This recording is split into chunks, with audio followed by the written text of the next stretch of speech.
তো কুত্তো সাবালেগ হয় কবে, এটা একটু কন দি। এটা প্রশ্ন হলো কন তো, কুত্তো সাবালেগ অলিবা কি না অলিবা কি? সাবালেগ কুত্তরে দেখি ইমামতি করবো নাকি? সাবালেগ কুত্তোর সাথে কি ছেলে মেয়ে বিয়ে দেবো নাকি? তা সাবালেগ না নাবালেগে জানার দরকার কি? এক বদমাইশ আইসে একদিন ইমামে আবু হানিফা রহমাতুল্লাহ আলাইকে পরীক্ষা করতেছে। ইমামে আবু হানিফা রহমাতুল্লাহ আলাইহির স্বভাব আপনারা শুনেছেন, 40 বছরের ভিতরে রাত্রে ঘুমায় না, ঈশার ওজুদে ফজর পড়ছে। তো যেই লোকটা সারা রাত সজাগ থাকে তার কি শরীরের চাহিদা দিনে একটু ঘুমাইতে হয় কিনা? তো উনি দিনের ঘুমটা ঘুমায় এলো, জোহরের নামাজের পরে একটু হালকা নাস্তা খেয়ে খানা খেয়ে এরপরে ঘুমায়। তো সবে মাত্র ঘুমাইছে, দরজা বন্ধ করে এক যুবক এসে দরজায় কড়া নাড়তেছে। উনি সজাগ হয়েছে, সজাগে কেবল জিম আসছে এর মধ্যে, এসে বলছে বাবা তুমি দরজা খুললে এই সময় কড়া নাড়লে? কয় যে হুজুর একটা মাসালা শুনতে আসছি, এই জন্য আমি পরে ভুলে যাই নাকি, তাই এখনই চলে আসছি, আপনি যে ঘুম তা তো জানি না। কয় বাবা বলো। কয় যে হুজুর তা বলবো, এই সবে মাত্র আপনার দরজা নাড়া দিতে দিতে তা ভুলে গেছি। তো হুজুর বললেন ঠিক আছে, তোমার যখন মনে হয় তুমি কালকে আবার এসো। ওই লোক চলে গেছে, কালকেও 10টায় আসতে বলছে, তা না আইসা আবার হুজুর যখন ঘুমাইতে গেছে সেই সময় আবার আইসা আবার দরজা নাড়ছে। হুজুর সেই তাজা গম ভাঙ্গিয়ে উঠে বলতেছে বলো বাবা তোমার মাসালা কি? কয় যে হুজুর আল্লাহর কিরে কেবল ভুলে গেছি। তা ঠিক আছে তুমি আগামীকাল 10টার দিকে এসো। আগামীকাল 10টায় আসতে গেছে, কালও 10টায় না আইসা সেই জোহরের পরে ঘুমের সময় আসছে, আইসা আবার দরজা নাড়াতেছে। হুজুর সেই তাজা গম কাঁচা গম ভাঙ্গিয়ে উঠে আসছে। আসার পরে বলছে বাবা কি মশলা কও? কয় যে হুজুর মানুষের পায়খানা তিতে না মিঠিয়ে? তিয়ে শুনিয়ে তোর লাভ কি, খাবি নাকি? মানুষের পায়খানা তিতে না মিঠিয়ে ইয়া শোনার দরকার কি?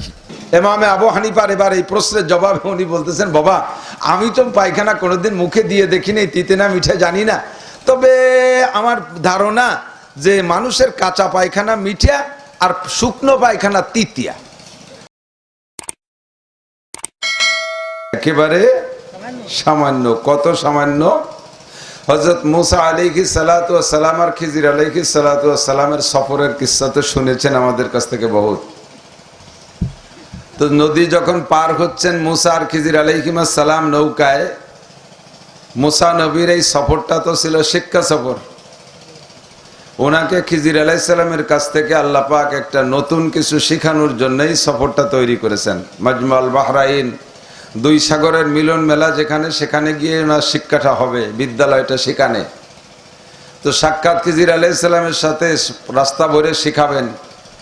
নদী যখন পার হন তখন দেখে একটা পাখিতে সাগরের ভিতরে, নদীর ভিতরে, সাগর বা নদী যেটাই পার হয়েছেন ওর ভিতরে পানি, মুখ দিয়ে পানি উঠে পান করলো পাখিতে। তো পাখিতে যখন পানির মধ্যে ঠোঁট ভিজাইছে পানি খাইলো। খিজির আলাইহিস সালাম আর মুসা আলাইহিস সালাম দেখতেছেন। মুসা আলাইহিস সালামকে খিজির আলাইহিস সালাম বললেন ভাই মুসা বলেন তো এই পাখিটায় কতটুক পানি খাইছে? কই তার ঠোঁটের যে সাইজ তাতে আনুমানিক 1 ফুটা পানি পান করছে। আর ও পানি যখন খায় তখন ঠোঁট উঠানোর সাথে ঠোঁটের থেকে 1 ফুটা পানি পড়ে গেছে। তো বললেন যে ওর মুখ থেকে 1 ফুটা পানি পড়ছে আর 1 ফুটা পানি পান করছে। খিজির আলাইহিস সালাম জিজ্ঞেস করলেন এই বিশাল নদীর থেকে 1 ফুটা পানি পাখিতে পান করাতে পুরো নদীর থেকে কতটুক পানি কমে যেতে পারে? খেয়াল করছেন আপনারা? প্রায় 1 হাত কমে যাবে, 2 হাত, 1 ইঞ্চি, 1 চুল কমবে কি এটা দেখাই যাবে না। তো মুসা আলাইহিস সালাম তো একটু মিজাজি মানুষ, রওনা দেশে উস্তাদের সাথে শিখবে, কিন্তু উদ্ভট কিছু দেখলে উনি সহ্য করতে পারে না। সামনে আরো অনেক ঘটনা, উনি সাথে সাথে জিজ্ঞেস করে। উনি জবাব দিয়ে ফেলে, কয় ভাই খিজির আপনার সাথে আল্লাহ পাক আমাকে পাঠাইছে শিক্ষা সফরে, আপনি শিখাবেন, একটু জ্ঞানের সাথে কিছু আপনি আমারে শেখান। একটা পাখিতে সাগরের থেকে বা নদীর থেকে 1 ফুটা পানি নিল আর পুরো নদীর পানি কতটুকু কমে যেতে পারে, এটা একটা জিজ্ঞাসা হলো। এটা কোন মেশিনে মাপা সম্ভব? তো হযরত মুসা আলাইহিস সালামকে খিজির আলাইহিস সালাম বলতেছেন আল্লাহ পাক রব্বুল আলামিন আমাকে একটা ইলম দিয়েছে যে ইলম আপনাকে দেয় নাই, আমি সেই ইলম দিয়ে আপনাকে শেখাবো। শিখতে হবে। ভালো করে জেনে নেন, পাখির ঠোঁটে যে পানিটুক পান করেছে ওই পানি আর তার ঠোঁট থেকে যতটুক পানি পড়ে গেছে, এই দুইটুক পানি আপনার এলেম আর আমার এলেম। যতটুক পানি পান করছে অতটুক পানি ধরে নেন আপনার এলেম, আর ঠোঁট থেকে যতটুক পড়ছে আমার এলেম। আর পুরো নদীর পানি আর সারা দুনিয়ার সাগরের পানি সমপরিমাণ আমার আপনার আল্লাহর এলেম। আল্লাহু আকবার। মুসা আলাইহিস সালামকে আল্লাহ, এ তো আমার জানা ছিল না যে এভাবে শিখতে হয়। আল্লাহ পাক রব্বুল আলামিন ছোট ছোট জায়গা থেকে অনেক বড় বড় কিছু শেখায়। ফাঁকে এসে গেল একটু বলি, কষ্ট হবে না তো আপনাদের? হযরত সুলাইমান আলাইহিস সালাতু ওয়াস সালাম সারা দুনিয়ার বাদশা ছিলেন। সুলাইমান নবী আলাইহিস সালাতু ওয়াস সালামের যে সিংহাসন ছিল, এতে সংসদ সদস্য ছিল সারা পৃথিবীর রাজা, যেহেতু সংসদ সদস্য তো সেই পরিমাণ 6 লক্ষ সংসদ সদস্য ছিল। এমপি ছিল 6 লক্ষ। এই 6 লক্ষ সংসদ সদস্য তাদের চেয়ার টেবিল কাগজপত্র আসবাবপত্র সব সহ এই সিংহাসন সকাল থেকে দুপুর পর্যন্ত, ঘোড়ায় 1 মাস পথ চললে যে পথ চলতে পারে, এই সিংহাসনটা সকাল থেকে দুপুর পর্যন্ত অত দূর যাইতে পারত। অফিসিয়াল কামকাজ সেরে আবার বিকেলে ততটুকু পথ ফিরে আসতে পারত। তো সুলাইমান আলাইহিস সালাতু ওয়াস সালাম সিংহাসন নিয়ে 6 লক্ষ সংসদ সদস্য নিয়ে উনি এক এলাকায় যাইতেছেন। যে যখন সিংহাসনটা মাটিতে নামছে, ওনার নামার পরে 6 লক্ষ সংসদ সদস্যের সাথে লোকজন নিয়ে উনি পায়ে হেঁটে যাচ্ছেন, অফিস পর্যন্ত যাবেন গন্তব্যে। 3 মাইল দূর থেকে গর্তের ভিতরে থেকে বেরোনো পিপিলিকারা ঘাসের ভিতরে এরকম বাসা বাঁধে না উপরে, ওদের নেত্রী আছে রানী পিপিলিকা, বলে রানী পিঁপড়া। 3 মাইল দূর থেকে এই সুলাইমান আলাইহিস সালাম আসতেছে, এইটা ওই পিঁপড়ায় টের পাইয়া উনার সাথী পিঁপড়াদেরকে বলছে, ইয়া নামলাতু দুখুলি মাসাকিনাকুম লা ইয়াহতিমান্নাকুম সুলাইমান ওয়া জুনুদুহু ওয়া হুম লা ইয়াশউরুন। হে পিঁপড়ার দল, তোমরা তাড়াতাড়ি গর্তে পালাও আর উপরে থেকো না।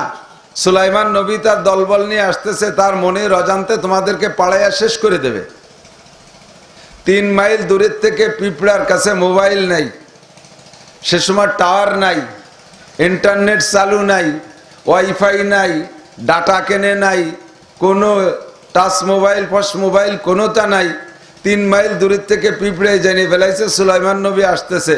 সারা দুনিয়ার বিজ্ঞানীদের চাইতে এই পিঁপড়ে বিজ্ঞানী বড় না ছোট? তারে জ্ঞান কে দেছে? ওমা উতীতুম মিনাল ইলমি ইল্লা কালিল।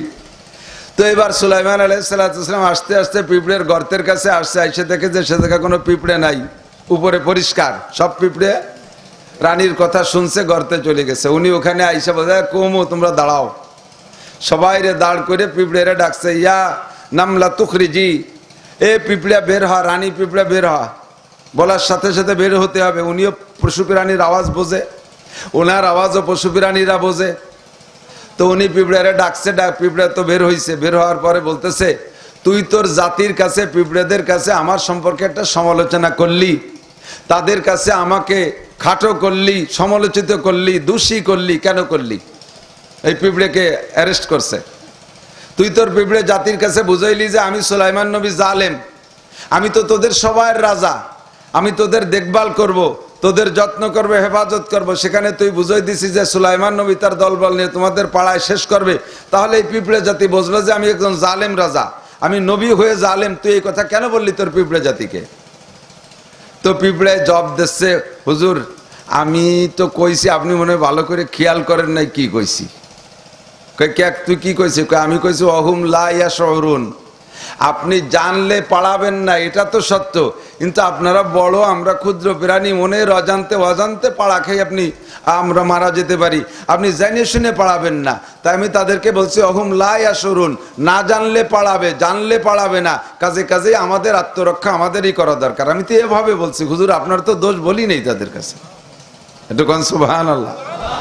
সাথে সাথে কয় আর একটা বললেন যে হুজুর আপনি না নবী, আপনি জানিয়ে শুনে পালাবেন না, আপনার সাথের কয়জন তো নবী না, ওরা তো আমাদের পাড়ায় শেষ করে দিতে পারে, সেই জন্য আমাদের আত্মরক্ষা আমরাই করেছি। পিঁপড়ের জবাব শুনে সুলাইমান আলাইহিস সালাম তাজ্জব, আশ্চর্য, বলতেছে, হ্যাঁ পিঁপড়া, তুই এত বড় বুদ্ধিমতির পরিচয় দিলি, এত জ্ঞান আল্লাহ তাআলা তোকে দিয়েছে, তাই ইজিনি শায়ান, তুই আমারে কয়েকটা ওয়াজ কর, একটু নসিহত কর, উপদেশ দে। সুলাইমান আলাইহিস সালাম পিঁপড়ের কাছে নসিহত চায়। সুলাইমান আলাইহিস সালামের এই প্রস্তাবে পিঁপড়ে কান্দিতেছে, কয় হুজুর সারা দুনিয়ার বাদশা বানাইছে আল্লাহ আপনাকে, আপনাকে আল্লাহ নবী বানাইছে।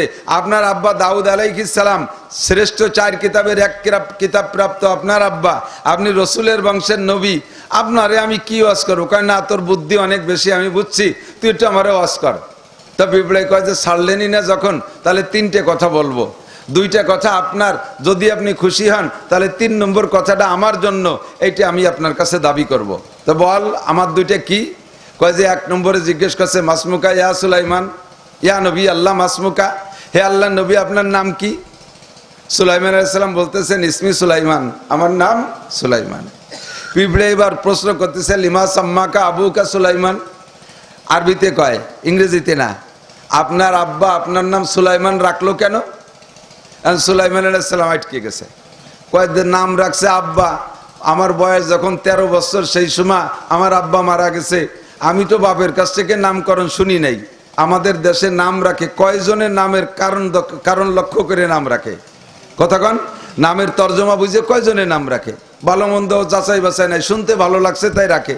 কেউ কেউ কিছু কিছু ওলামায়ে কিরামের কাছ থেকে শুনে রাখে, আবার কেউ কেউ ভালো বড় আলেমদের নামের সাথে নাম মিলেই রাখে, পেশা বুজুরির নামের সাথে নাম মিলেই রাখে, শুধু ওই বরকত নেওয়ার জন্য, বাকি তর্জমা জানে না তো 99%। যদি তর্জমা শুনে নাম, তর্জমা বুঝে নাম রাখতো, তাহলে নানটু, জন্টু, বল্টু এই নামগুলো কি জন্য রাখলো? তো দাউদ সুলাইমান আলাইহিস সালাম বলতেছে, এটা তো আমি জানি না, আমার আব্বা আমার নাম রেখে গেছে, তুমি তো আমার আটকায় ফেলাইছো, আমি বলতে পারবো না। তো পিঁপড়ে কয়, হুজুর আমি আপনার নামের নামকরণ বলতে পারি, বলবো? কয় বলতো। কয় সুলাইমান হলো সালিম শব্দের তাসগীর, পরিবর্তিত শব্দ। সালিম থেকে সুলাইমান, আর সালিম মানে ধীর মস্তিষ্ক, সুস্থ ব্রেনের অধিকারী, প্রশস্ত মনের অধিকারী, শান্ত মেজাজের অধিকারী। আল্লাহ তাআলা যাদের মেজাজ এরকম বড় হয়, মানে শান্ত হয়, ব্রেন প্রশস্ত হয়, ধীর মস্তিষ্কের অধিকার হয়, তাদেরকে আল্লাহ তাআলা বড় বড় দায়িত্ব দেয়। তা আপনার ব্রেনটা পরিপূর্ণ পরিচ্ছন্ন, শান্ত মেজাজের অধিকারী, যার কারণে সারা দুনিয়ার রাজা বানাইছে। আপনার নামের অর্থের সাথে আপনার পাওয়ারের ক্ষমতার মিল আছে। ওই আপনাকে আল্লাহ তাআলা সারা দুনিয়ার রাজা বানাবে বিদায় সালিম শব্দ থেকে সুলাইমান আল্লাহ পাক আপনার নাম আপনার আব্বাকে দিয়ে রাখাইছে। সুলাইমান আলাইহিস সালাম কয়, পিঁপড়ে তুই কোন বিশ্ববিদ্যালয়ে পড়ছিস, এত ফার্স্ট ক্লাস ডিকশনারি জানিস? ওয়াইজিনি শায়ান, আমি খুশি হয়েছি তোর কথায়। আমার নামকরণ তর্জমা আমি আজ তোর থেকে শিখলাম, আমার আব্বা আমারে শিখিয়ে দিয়ে যায়নি। আমিও কোনোদিন এত লেখাপড়া জানি, কিন্তু আমি ভাবি নাই, তা আমি এটাই খুশি হয়েছি। আর একটা বল, এবার কাছে মাসমু আবিক, আপনার আব্বার নাম কি? সুলাইমান আলাইহিস সালাম বলেন, ইসমু আবি দাউদ আলাইহিস সালাম, আমার আব্বার নাম দাউদ আলাইহিস সালাম। এবার পিঁপড়ে বলতেছে, লিমা সাম্মা আবাকা দাউদ জাদ্দুকা, তোমার আব্বার নাম দাউদ রেখেছেন তোমার দাদা, কেন দাউদ রাখছে বলতে পারো? সুলাইমান আলাইহিস সালামকে আমার নামেরই কারণ জানি না, তার আব্বার নামের কারণ জানি কি করিয়া? এমনকি আমি বলতে পারি, বলবো? কাহা বলো? কয় যে দাওয়া মানে ঔষধ, দাওয়া মানে ঔষধ। আর সেখান থেকে দাউদ, আপনার আব্বা যে কোনো রোগীর গায়ে হাত দিলে ঔষধের কাজ করতো, সঙ্গে সঙ্গে সুস্থ হয়ে যেত। এই জন্য আল্লাহ পাক আপনার দাদাকে শিখিয়ে দিয়েছে আপনার আব্বার নাম দাউদ রাখার জন্য। দাউদ আলাইহিস সালামের হাতের মুজিজা, রোগীর গায়ে হাত দিলে সুস্থ হয়ে যেত, মাটি দিয়ে পাখি বানায় ফু দিলে উড়ে চলে যেত। এটা আপনার আব্বার হাতের কারামতি, দাওয়া মানে ঔষধ, সেখান থেকে দাউদ। পিঁপড়ের পরে এত খুশি হয়ে গেছে, ও পিঁপড়ে আমার দুটি আমি খুশি হয়েছি, তোর কি দাবি বল? কয় যে হুজুর আমি জানি একমাত্র জিন আর ইনসান ছাড়া কেউ ভেস্তে যাবে না। আমরা যত বড় পণ্ডিত হই, আল্লাহর যত বড় আবেদা হই না কেন, দুনিয়ার কোনো মখলুক জান্নাতে যাবে না একমাত্র জিন আর ইনসান ছাড়া। কাজে আমাদের কোনো অস্তিত্ব থাকবে না। আপনার কাছে একটা দাবি, কিয়ামতের ময়দানে আপনি এখনই দোয়া করতে হবে, যাতে কিয়ামতে আল্লাহ তাআলা আমাকেও হাসরের মাঠে উঠায়, আর আপনি আমাকে নিয়ে জান্নাতে যাবেন। তো দাউদ সুলাইমান আলাইহিস সালাম বলে, তোরা তো এমনি হাসরের মাঠে উঠবি না, তা তোর জান্নাতের দরকার কি? কয় যে হুজুর জান্নাতের কোনো আইসা ইসরাতের লোভ না, শুধু আপনার মতো একজন বড় মানুষের পাশে থাকবো, এর মধ্যে আমি একটা তৃপ্তি পাই। আপনি নবী, আপনি ওলি, আপনি আলেম, আপনি আল্লাহওয়ালা আর বুজুর্গানে দিনের সোহবত পাওয়ার জন্য আমি জান্নাতে একটু থাকতে চাই। সুলাইমান আলাইহিস সালাম কইলেন, আল্লাহ এই পিঁপড়েটারে আমার সাথে জান্নাতে দিও। ফাতাকাব্বালাল্লাহু দুআ, আল্লাহ তাআলা সুলাইমান আলাইহিস সালামের দোয়া কবুল করছে। দুনিয়ায় যত মানুষ আর জিন ছাড়া কোনো প্রাণী জান্নাতে যাবে না, কয়েকটা প্রাণী জান্নাতে যাবে, তার ভিতরে একটা হলো সুলাইমান আলাইহিস সালামের পিঁপড়া। একে বলা হয় নামলাই সুলাইমান। নামলাতুন মানে পিঁপড়া। এই পিঁপড়েটার নামে একটা কোরআন শরীফের 114 সূরার একটা সূরারও নাম হয়ে গেছে, সূরা নামাল। পড়ছেন না আপনারা সূরা নামাল? এই পিঁপড়ের নামের কারণে কথা এসে গেল। তাই বললাম, মানুষের নসিহাত পাওয়ার জন্য যে কোনো জায়গা থেকে যদি নসিহাত নিতে চায় পেতে পারে, ঠিক ঠিক না? পিঁপড়ের কাছ থেকে উনি অনেক শিক্ষা পেয়ে গেছেন। ছোট মানুষকে ছোট বলে কখনো তুচ্ছ করবেন না। কণ্ঠ নাই, সুর নাই, তাল নাই, বিদায় তার কথা শুনবো না, এটা না। কার কথার মধ্যে হৃদায়ত আছে সেটা আল্লাহই ভালো জানে। যে কের একটা কথা অন্তরের মধ্যে ঢুকে পড়তে পারে, পারে কি পারে না? অবশ্যই পারে। ইমামে আবু হানিফা রহমাতুল্লাহ আলাইহি রাস্তায় যে হাঁটেন বড় বিনয়ের সাথে, রাস্তায় যে হাঁটেন বড় বিনয়ের সাথে। তো একটা লোক ওই এলাকার মুসির কাজ করে, মুসি তো বোঝেন, চামড়ার কাজ করে। তো ওই মুসিরে দেখলে ইমামে আবু হানিফা সারা দুনিয়ার সবচেয়ে বড় ইমামুল আজম, সব ইমামদের ভিতরে বড় ইমাম ইমামে আবু হানিফা। বলেন আলহামদুলিল্লাহ। আপনারা ইমামে আবু হানিফার অনুসারী না? হানাফি মাযহাবের তো শুকর আদায় করেন আলহামদুলিল্লাহ। ইমামে শাফি রহমাতুল্লাহ আলাইহির সত্য, ইমামে মালিক রহমাতুল্লাহ আলাইহির মাযহাবও সত্য, ইমামে আহমদ ইবনে হাম্বলের মাযহাবও সত্য, চারিটা মাযহাব সত্য। তবে আমাদের ইমাম বাদে বাকি যে তিনজন ইমাম, তিনজন ইমাম আমাদের ইমামের নাম স্মরণ করতে গিয়ে কয় ইমামুনাল আজম, আমাদের সবচেয়ে বড় ইমাম। কোন আলহামদুলিল্লাহ। আর আমরা সেই বড় ইমামের অনুসারী। হজে যারা গিয়েছেন উলামায়ে কিরাম ছাড়া পাবলিকরা বুঝবেন না। হজে যারা গেছেন তারা দেখেছেন, লক্ষ্য করলে দেখছেন, না করলে দেখেন নাই। আর আমরা উলামায়ে কিরাম হজে যাইতো হজ করি, বাকি কোরআন কিতাবে যা পড়ছি ওইগুলো খুঁটে খুঁটে লক্ষ্য করি যে কোন জায়গা কি পড়ছি সেটা এখানে আছে কিনা। আলহামদুলিল্লাহ বহুত খুঁজে বের করছি। মসজিদে নবাবির ভিতরে এক জায়গা দেখবেন গম্বুজ আছে, ওই গম্বুজগুলো অনায়াসে সরে যায়।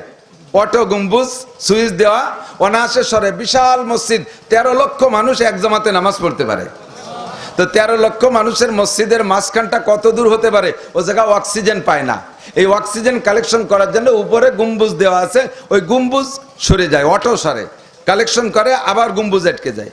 আর এক জায়গা আছে এরকম বড় বড় ছাতা 4টা, এক একটা ছাতার নিচে কমপক্ষে 6 থেকে 8 শতাংশ জায়গা হবে। এরকম ছাতা শাপলাবলির মতো ফোটে আর বন্ধ হয়, ওটাও অক্সিজেন কালেকশন করে। তো এই 4টে ছাতা একটা ক্ষেত্রায় ওই জায়গার নাম লেখা, এখান থেকে ডান পাশ থেকে, আমি যেদিক থেকে লক্ষ্য করছি সেদিন থেকে ডান পাশে লেখা উপরে আল্লাহ জাল্লা শানুহু। 1 নম্বরে কার নাম? আল্লাহর নাম। 1 নম্বরে কার নাম? আল্লাহ জাল্লা শানুহু। বড়দের নামের সিরিয়াল তৈরি করছে ওখানে। 2 নম্বরে মুহাম্মদ ইবনে আব্দুল্লাহ সাল্লাল্লাহু আলাইহি ওয়াসাল্লাম, আমাদের নবী। 3 নম্বরে আবু বকর ইবনে আবি কুহাফা, হযরত সিদ্দিক আকবর আবু বকর। 4 নম্বরে ওমর ইবনে খাত্তাব। 5 নম্বরে উসমান ইবনে আফফান। 6 নম্বরে আলী ইবনে আবি তালেব। এরপরে ধারাবাহিক করে আশরায়ে মুবাশশারা, 10 জন জান্নাতি সুসংবাদপ্রাপ্ত সাহাবার নাম ওখানে। এরপরে আহলে বাইতের নাম লেখা, যাইতে যাইয়া যাদের সাহাবাদের নাম লেখা শেষ হয়ে যাওয়ার পরে এরপরে আইসা ইমামদের নাম লেখা। 1 নম্বরে লেখা ইমামুল আজম নোমান ইবনে সাবিত আবু হানিফা রাহমাতুল্লাহ আলাইহি। 2 নম্বরে শাফি ইবনে ইদ্রিস, ইমাম শাফি ইবনে ইদ্রিস রহিমাহুল্লাহ। 3 নম্বরে মালিক ইবনে আনাস, ইমাম মালিক রহমাতুল্লাহ আলাইহি। 4 নম্বরে আহমদ ইবনে হাম্বল রহিমাহুল্লাহ। এই বড়দের নাম সে জায়গা আছে, তার ভিতরে 1 নম্বর আমাদের ইমাম। তাহলে কত বড় মানুষ, কত বড় মানুষ! আল্লাহু আকবার। রাস্তায় যে হাঁটে, ছাত্র যারা আছে, স্টুডেন্ট ভালো করে লক্ষ্য করবা, রাস্তাতে যখন ইমামে আবু হানিফা হাঁটেন, হঠাৎ করে মাঝে মাঝে দেখে ওই একটা মুচি লোক, বয়স্ক একটা মুচি লোক, তাকে দেখে উনি নিচু হইয়া সাইড করে দাঁড়ায়, একেবারে উস্তাদের মতো সম্মান করে, উস্তাদের মতো সম্মান করে। একদিন জিজ্ঞেস করছে একজনে যে আপনি হযরত সারা দুনিয়া জোড়া বড় আলেম, সবচেয়ে বড় ইমাম, আপনি মুসিরে দেখে এত বিনয়ী হন কেন, এত নম্র কেন হন? ইমাম আবু হানিফা রাহমাতুল্লাহ জবাব দেন, উনি আমার উস্তাদ, উনি আমার উস্তাদ। কিসের উস্তাদ? মুসি আপনার উস্তাদ হয় কি করে? আপনার উস্তাদ তো কত বড় বড় আলেম উলামা, আপনার উস্তাদ তো তাবেঈরা, আপনি কিভাবে একজন মুসিরে উস্তাদ বানায়? কয় যে আমি একবার 2টা প্রশ্নের সম্মুখীন হয়ে গেছি, 2টা মাসালায় আটকে গেছি আমি। একটা মাসালা হলো, এক লোক আমারে জিজ্ঞেস করছে যে ভাই ইমামে আবু হানিফা, আপনার কাছে 2টা প্রশ্ন। একটা প্রশ্ন হলো যে বলেন একজন পুরুষে 4টে বিয়ে করতে পারে? কয়টা? একটু কথা কন, ভয় পাচ্ছেন নাকি?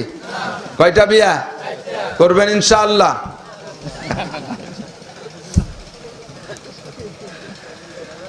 লাগলি করবো না তাই কি, নাকি বলেন?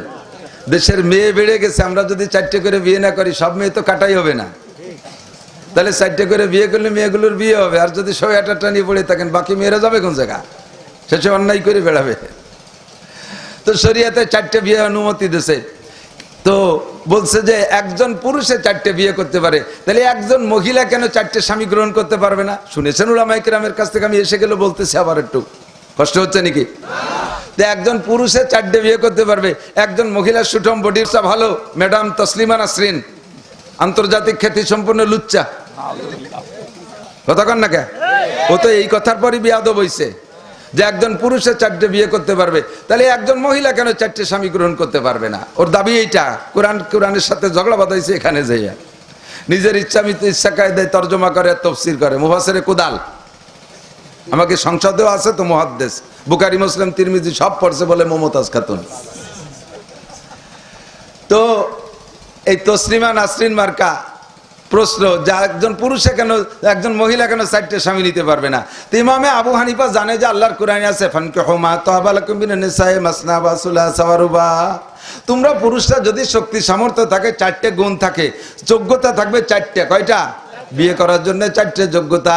1 নম্বরে শারীরিক অবস্থা ভালো, আভ্যন্তরীণ পাওয়ার ভালো, 2 নম্বরে ইনকাম সোর্স ভালো, 3 নম্বরে প্রশাসনিক যোগ্যতা ভালো, 4 নম্বরে ইনসাফি মেজাজ, ইনসাফি বিচার ব্যবস্থা তোমার ভালো, পার্সিয়ালিটি করবা না, এক বউরে দিবা আর এক বউরে দিবা না, এক বউরে 5 তলায় আর এক বউরে 22 তলায়, এরকম উল্টো পাল্টা করবা না, এক বউরে 5000 টাকার কাপড় আর এক বউরে 200 টাকার কাপড়, এই বৈষম্য করবা না, বাজার ঘাট সব সুন্দরভাবে করবা।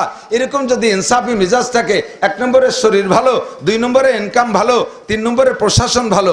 কারণ প্রশাসনিক ব্যবস্থা যদি পাওয়ার সেরকম না থাকে, বৌতি মারামারি লেগে যায় মিনিটি, লাস্টে 2 বউ উঠে বুঝে তোমারও মারিয়ে বসতে পারে। এই জন্য এই পাওয়ার ঠিক মতো থাকতে হবে। 4 নম্বরে ইনসাফি মেজাজ, তাহলে 4টে বিয়ে করতে পারবা। তাহলে মহিলা কেন পারবে না? ইমামে আবু হানিফা রাহমাতুল্লাহ আলাইহি বলেন, আমি তো কোরআনে পুরুষের 4টে বিয়ের সম্পর্কে অনুমতি পাইছি, মহিলারা কেন পারবে না? এই কেন তো আমি মাথায় ধরে নাই। হতেই পারে এরকম। উনি এই প্রশ্নে আটকে গেছে। 2 নম্বর একজনে এসে জিজ্ঞেস করছে, হুজুর, নারীরা সাবালিকা হইলে তাদের শারীরিক গঠনের পরিবর্তন ঘটে, শরীর পরিবর্তন হয়, বিভিন্ন জায়গায় দেখলে বোঝা যায়। আর ছেলেরা সাবালেক হইলে তাদের দাড়ি মোজ গজায়, এ দেখলে টের পাওয়া যায়, কণ্ঠ মোটা হয়ে যায়, গলার এখানে একটা কাঠি উঁচু হয়ে ওঠে, এ দেখলে বোঝা যায়। তো বিভিন্ন প্রাণীর বিভিন্ন সিফাত আছে। তো কুত্তো সাবালেক হয় কবে? এডিটুকন দি এটা প্রশ্ন হলো। কন্ত কুত্তো সাবালেক অলিবা কি না অলিবা কি? সাবালেক কুত্তরে দেখি ইমামতি করবো নাকি? সাবালেক কুত্তর সাথে কি ছেলে মেয়ে বিয়ে দেবো নাকি? তা সাবালেক না নাবালেকে জানার দরকার কি? এক বদমাইশ আইসে একদিন ইমামে আবু হানিফা রহমাতুল্লাহ আলাইকে পরীক্ষা করতেছে। ইমামে আবু হানিফা রহমাতুল্লাহ আলাইহির স্বভাব আপনারা শুনেছেন, 40 বছরের ভিতরে রাত্রে ঘুমায় না, ঈশার ওজুদে ফজর পড়ছে। একদলে অভিযোগ করে, সে অভিযোগের জব ভিন্ন সময়, এখন বলার সময় নাই।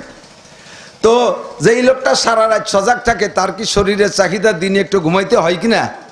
তো উনি দিনের ঘুমটুক ঘুমায় এলো, জোহরের নামাজের পরে একটু হালকা নাস্তা খেয়ে, খানা খেয়ে এরপরে ঘুমায়। তো সবে মাত্র ঘুমাইছে, দরজা বন্ধ করে এক যুবক এসে দরজায় কড়া নাড়তেছে। উনি সজাগ হয়েছে, সজাগে কেবল জিম আসছে এর মধ্যে, এসে বলছে, বাবা তুমি দরজা খুললে এই সময় কড়া নাড়লে? কয় যে হুজুর, একটা মাসালা শুনতে আসছি, এই জন্য আমি পরে ভুলে যাই নাকি, তাই এখনই চলে আসছি। আপনি যে ঘুম তা তো জানি না। কয় বাবা বলো। কয় যে হুজুর, তা বলবো, এই সবে মাত্র আপনার দরজা নাড়া দিতে তা ভুলে গেছি। আহা, কি আর বলবো, বড়দের কিস্সা কই, কিন্তু নিজেদের স্বভাব বলতে গেলে ভয় পাই। তো হুজুর বললেন, ঠিক আছে, তোমার যখন মনে হয় তুমি কালকে আবার এসো। ওই লোক চলে গেছে। কালকেও 10টায় আসতে বলছে, তা না আইসা আবার হুজুর যখন ঘুমাইতে গেছে সেই সময় আবার আইসা আবার দরজা নাড়ছে। হুজুর সেই তাজা ঘুম ভাঙ্গিয়ে উঠে বলতেছে, বলো বাবা তোমার মাসালা কি? কয় যে হুজুর, আল্লাহর কিরে কেবল ভুলি গেছি। তা ঠিক আছে, তুমি আগামীকাল 10টার দিকে এসো। আগামীকাল 10টায় আসতে গেছে, কালও 10টায় না আইসা সেই জোহরের পরে ঘুমের সময় আসছে। আইসা আবার দরজা নাড়াতেছে, হুজুর সেই তাজা গম কাঁচা গম ভাঙ্গে উঠে আসছে। আসার পরে বলছে, বাবা কি মশলা কও? কয় যে হুজুর মানুষের পায়খানা তিতিয়ে না মিঠিয়ে। দিয়ে শুনিয়ে তোর লাভ কি, খাবি নাকি? মানুষের পায়খানা তিতে না মিটে ইয়া শোনার দরকার কি? আমার কাছে হলি তো আমি ওরে শক্তি থাকলে বক্সিং সিট করে ফেলাই দিতাম। তুই 3 দিন পর্যন্ত ঘুম ভাঙ্গা যায় এই ছাতা জিজ্ঞেস করতে আসছিস, ঠিক ঠিক না? জেকের মিজাজ খারাপ হবে। হযরত মারা গেছে, আমি মনে মনে নিয়ত করে বসে রয়েছি, আজকে এসে হুজুরের কাছে, কারি সাহেব হুজুরের কাছে মাপ চাবো। আমি এসে হুজুরের কাছে মাপ চাবো, আল্লাহর কসম পাক্কা নিয়ত আমার। কারণ আমি হুজুরের সাথে একটু আমার মেজাজের খেলাফ একটু আমল করে ফেলাইছি। হুজুর আমার বাড়ি দাওয়াত দিতে গেছেন যে সময়, আমি ফজরের নামাজের পরে কিছুক্ষণ তেলাওয়াত করে হালকা নাস্তা খেয়ে আমি একটু ঘুমাই। আমার ওই ঘুমটুকি ঘুম, আমারও সারা রাত ঘুমায় না। এরপরে যাব ক্লাস করব, পড়াবো। আমি যখন ঘুমাইতে গেছি, সবে মাত্র ঘুম আসছে, এর মধ্যে যাইয়া কারি সাহেব হুজুর দরজা নাড়াতেছে।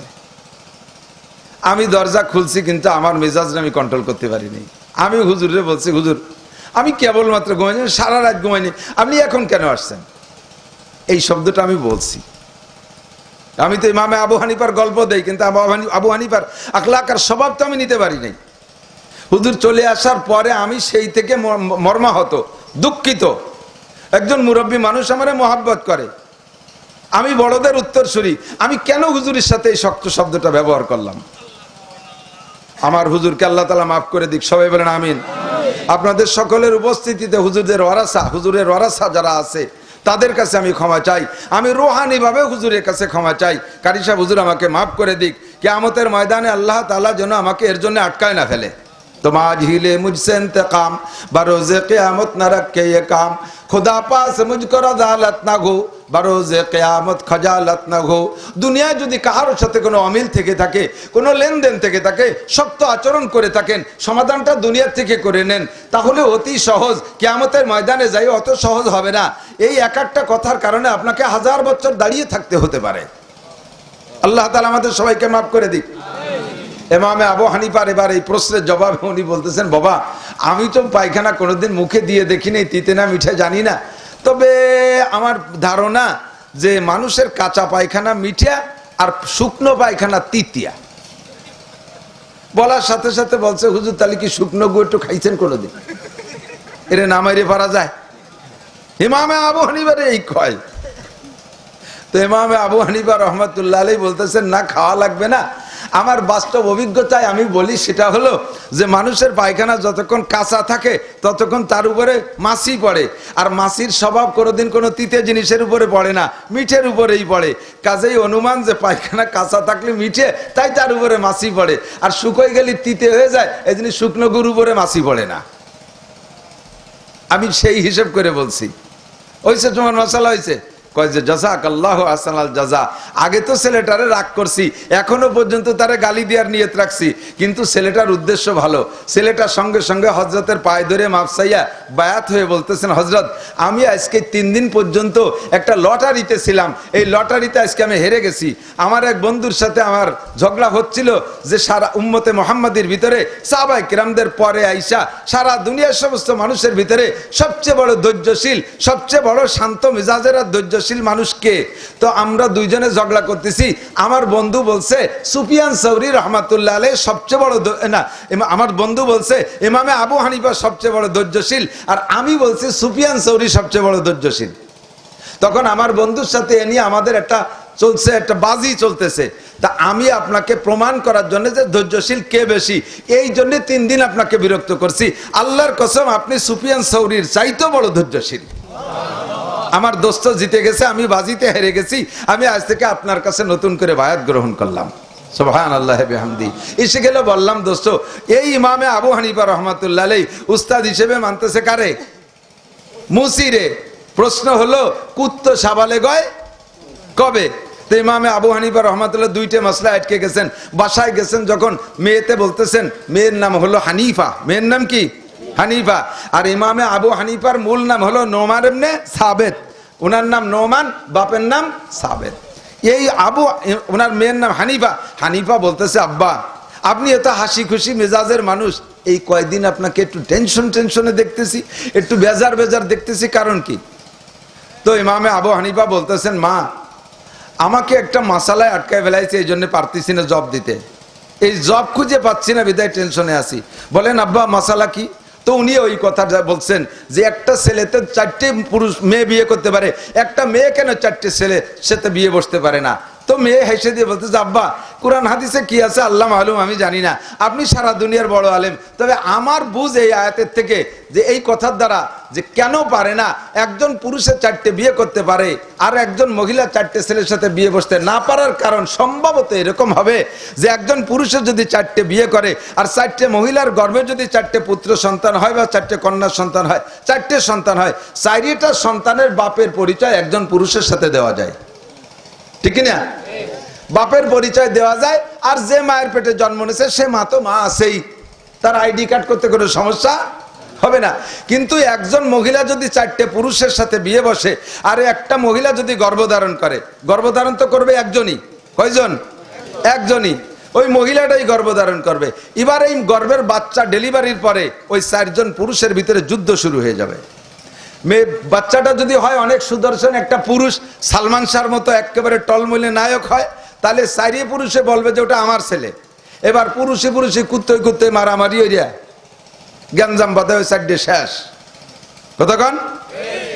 আর যদি বাচ্চাটা হয় একেবারে বুসা কানা একটা মাইয়ে কালা হয়, একেবারে হাফসি মার্কা কালা, তাহলে 4টা কয়ে যাও আমার না,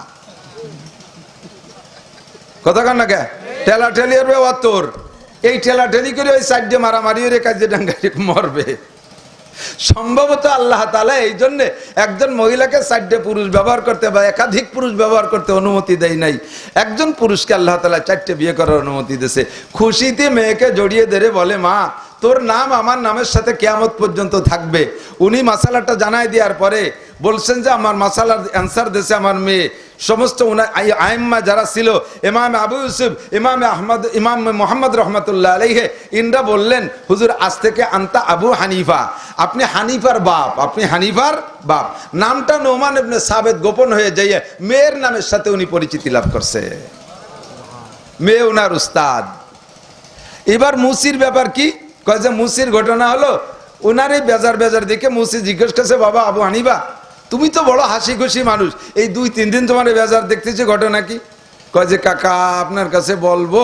কয় বলো, কি সমস্যা? আমি দেখি পারিনি সমাধান। কয় চাচা একজন আমারে জিজ্ঞেস করছে যে কুত্তো সাবালে গয় কবে, এ তো আমি কোরআন হাদিস কোনো জায়গা খুঁজে পেলাম না।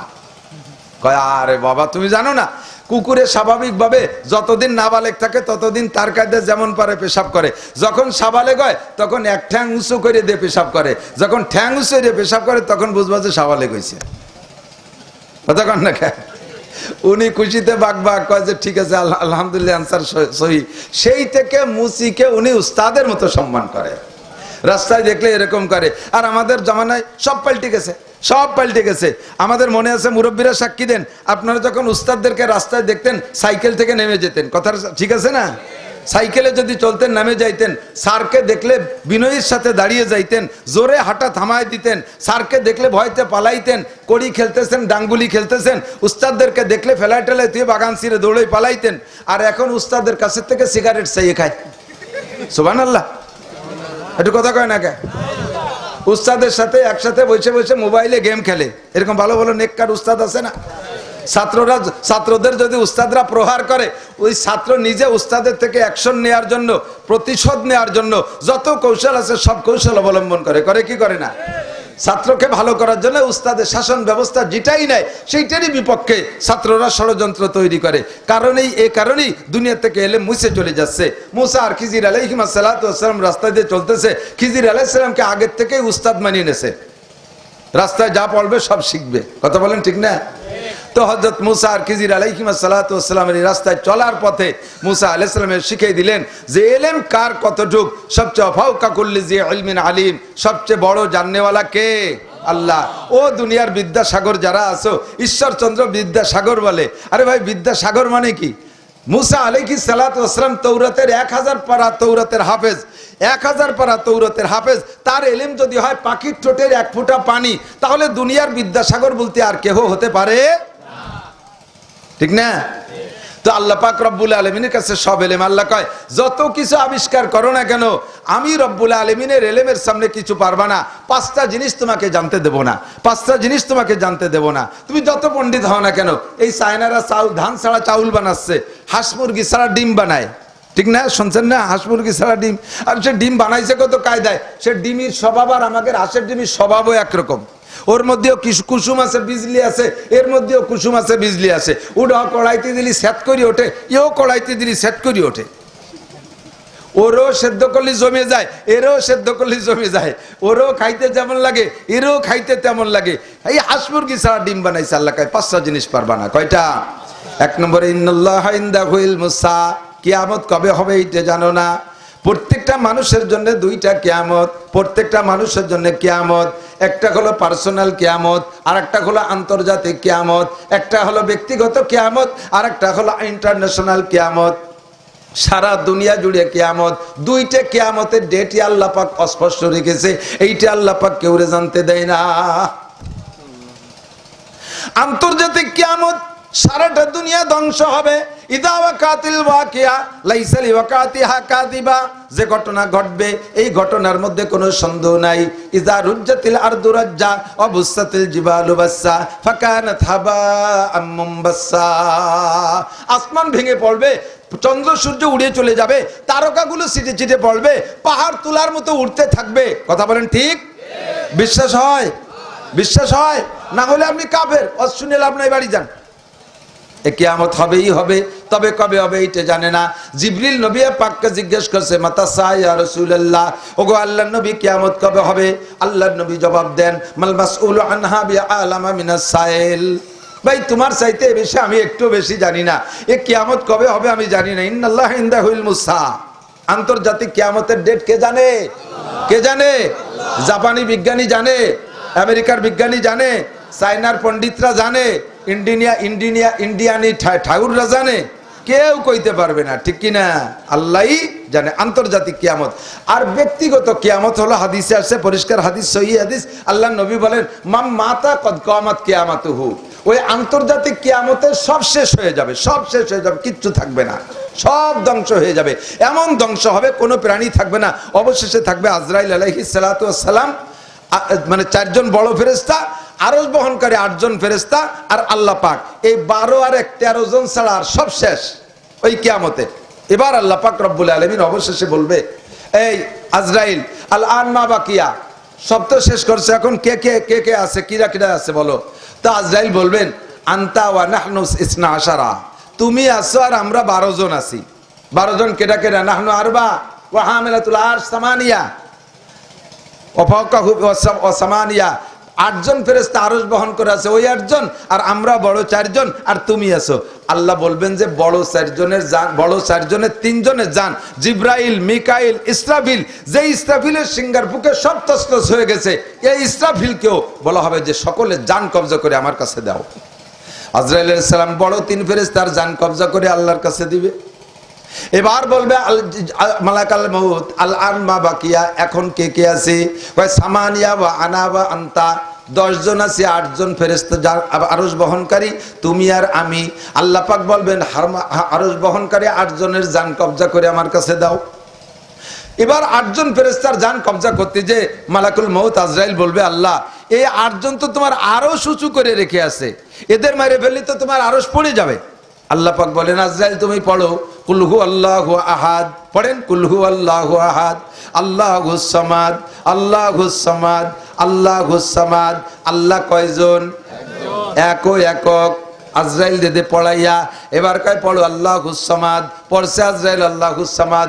বলো আজরাইল তরজমা কি? কয় আল্লাহ তুমি অমুখাপেক্ষী, তুমি কাহারও কাছে ঠেকানা, আরশ বহনকারী ফেরেশতার কাছে ঠেকানা। দুনিয়ার বহু দেব দেবী দেখছি, তারা তাদের ভক্তদের কাছে ঠেকা। তুমি আল্লাহ এমন আল্লাহ না যে বছরে তোমার গাতে একবার রং উঠে যায়, তাই বিদেশি মিস্ত্রি আইনে তোমার রং দিয়া লাগে। তুমি আল্লাহ এমন দুর্বল না যে তোমার পিছন দিয়ে বাঁশ দিয়ে ঠেকায় রাখা লাগে। তুমি আল্লাহ বছরে বছরে পড়িয়ে যার ভয়তে 3 পাশে বাঁশ বাঁধতে ঠেয়ায় রাখা লাগে, এরম আল্লাহ তুমি না। আল্লাহ গুসামাদ, কথা বলেন ঠিক না? আমার আল্লাহর কি বছরে রং উঠে যায়? ইন্ডিয়াতে মিস্ত্রি এনে পালিশ করা লাগে, আল্লাহ মাঝে মাঝে হেলে দুলে পড়ে যায়, বাঁশ বাঁধায় রাখা লাগে, আর অনেকেরটা রাখা লাগে কি লাগে না? আল্লাহ গুসামাদ। মেরে দাও আরশ বহনকারী 8 জনকে। দেখো আমি আল্লাহ জায়গায় থাকি কি থাকি না। এবার 8 জনের জান কবজা করে আল্লাহর কাছে দেওয়ার পরে দেখে যে আল্লাহ আলা হালিহি, আল্লাহ যেমন থাকা দরকার তেমনই তার আরশে আজিবে অবস্থানরত আছে। কোন সুবহানাল্লাহ। এবার আজরাইলকে জিজ্ঞেস করে আলান মা বাকিয়া, এখন কেডা কেডা আছে কও? আজরাইলকে আনতা ওয়া আনা, তুমি আর আমি এই 2 জন আছি। আল্লাহ বলেন আজরাইল, আমি আল্লাহ পাক রব্বুল আলামিন কুল্লু শাইইন হালিকুন ইল্লা ওয়াজহুল্লাহ, সব ধ্বংস হবে, একা আমি থাকবো, কোনো ফেরেশতা থাকবে না, কেউ থাকবে না, সব মারা যাবে। তুমি আজরাইল পড়ো কুল্লু নাফসিন যায়িকাতুল মাউত, পড়ো। আজরাইল পড়ছে কুল্লু নাফসিন যায়িকাতুল মাউত। আল্লাহ বলে তরজমা জানো? কয় জানি। মানে কি কও? কয় সব প্রাণী মারা যাবে, শুধু তুমি থাকবা। কে থাকবে? আল্লাহ। তো আজরাইল, সব প্রাণী যদি মারা যায়, মাংস তো সব প্রাণী, তুমি কি প্রাণী? আজরাইল তুমি কি প্রাণী? জি আল্লাহ আমিও তো প্রাণী। তো সব প্রাণী যদি সব শব্দটা প্রয়োগ যদি করতে হয় তাহলে তোমাকেও মরতে হবে। আজরাইলকে আল্লাহ আমি তো সবাইরে মারছি, আমারে কে মারবে? আল্লাহ কয় তুমি শুধু আত্মহত্যা করবা, তুমি আত্মহত্যা করবা, তোমারে তুমিই মারবা। তা আজরাইল বলে আল্লাহ আমারে আমি কিভাবে মারবো? কয় যে এইভাবে তুমি বুকের উপরে হাতটা থাবা মেরে মুঠ করে টান দিবা, ওই ফাঁকে তোমার জান বের হয়ে যাবে। মারবে কে? আল্লাহ। কে মারবে? আজরাইল বুকের পর হাত মেরে যখন মুঠ করে টান দিছে, তখনই তার জানটা বেরিয়ে যায়। আর বেরোনোর সময় এমন একটা জান বেরোনোর কষ্টের আওয়াজ আজরাইলের মুখ থেকে বের হবে সেই দিন, যদি সারা দুনিয়ার সমস্ত প্রাণী, সমস্ত ফেরেশতা সহ যদি উপস্থিত থাকতো, আজরাইলের এই মৃত্যুকালের যে আওয়াজটা, এই আওয়াজে সারা দুনিয়ার সমস্ত মানুষের কানতলা ফেটে যেত, সমস্ত প্রাণী কলিজা ফাইটে মারা যেত।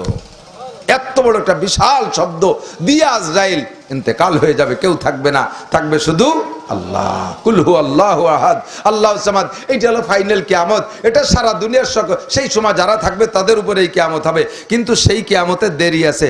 আমরা অনেকে বলি আর বেশি দেরি নাই, কিয়ামত যে কোনো সময় হয়ে যেতে পারে। অত সস্তা না, কিয়ামতের বহুত বাকি। বহুত বাকি বলতে গেলে আমার কয়েক ঘন্টা সময় লাগবে। একটুক জানিয়ে রেখেন যে এখনো বহুত বাকি, বহুত বাকি। তবে পার্সোনাল কিয়ামত, প্রাইভেট কিয়ামত, এনি ম্যান এভরিবডি যে কোনো সময় আসতে পারে। ইদা জা আজালুহুম লা ইস্তাখিরুনা সাআতান ওয়া লা ইস্তাকদিমুন। সময় হয়ে গেলে আমাকে দিয়ে যত প্রয়োজন থাকুক না কেন, দুনিয়ার মানুষের আমাকে দিয়ে যত প্রয়োজন থাকুক না কেন, এই প্রয়োজনের দিকে তাকানো হবে না। সবেমাত্র বাচ্চা ডেলিভারি হলো, নবজাতক বাচ্চা, তার মায়ের প্রথম জীবনের প্রথম সন্তান, এই নববধূ একেবারে টলমলে ভরা যৌবনের যুবতী, প্রথম সন্তান ডেলিভারি করে বাচ্চাটা দুনিয়া আসার সাথে সাথে মাটা মারা যাচ্ছে, এমন নজরিয়ে জানা আছে না নাই? কথা বলেন আছে না নাই? এই নবজাতক বাচ্চার জন্য তার মাটা কত জরুরি ছিল। দুধ খাবে মায়ের থেকে, আদর পাবে মায়ের থেকে, পেশাব পায়খানা সাফ করবে মা, রাতে ঘুমাবে মায়ের কোলে, সব পেলায় রেখে তার মাকে আল্লাহ তাআলা নিয়ে গেল। বাচ্চাটা আবার বেঁচে রইল, বাচ্চাটা আবার বেঁচে রইল। কথা বলুন ঠিক না? যারা রাজনৈতিক ভাবে কথা অন্যদিক নেবেন না, যারা যে দলের মানুষ আমাদের দেশে, যারা বিএনপি করে, তারা মনে প্রাণে কে বলে জিয়াউর রহমানকে কত ভালোবাসে। তাদের মনের দাবি ছিল জিয়াউর রহমান আরো অনেক দিন বেঁচে থাকুক। কথা বলেন ঠিক না?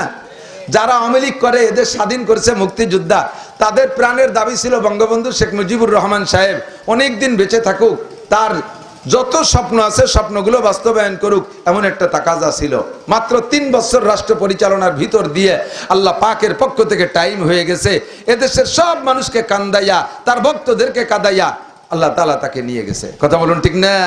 আমাকে দিয়ে যত প্রয়োজন, বাড়িতে আসার সময় আমার ছোট্ট মেয়ে আছে, আমাকে বলে দে আব্বু তুমি আসার সময় ছোট কমলা নিয়ে আসবা, তুমি আসার সময় মালটা নিয়ে আসবা, আব্বু তুমি সেই চকলেটগুলো নিয়ে আসবা। তোমার কি মনে আছে আমি তার খোসা রেখে দিছি, সেই চকলেটের কাগজ রেখে দিছি, তুমি এটা দেখে আমার জন্য সেই চকলেট নিয়ে আসবা।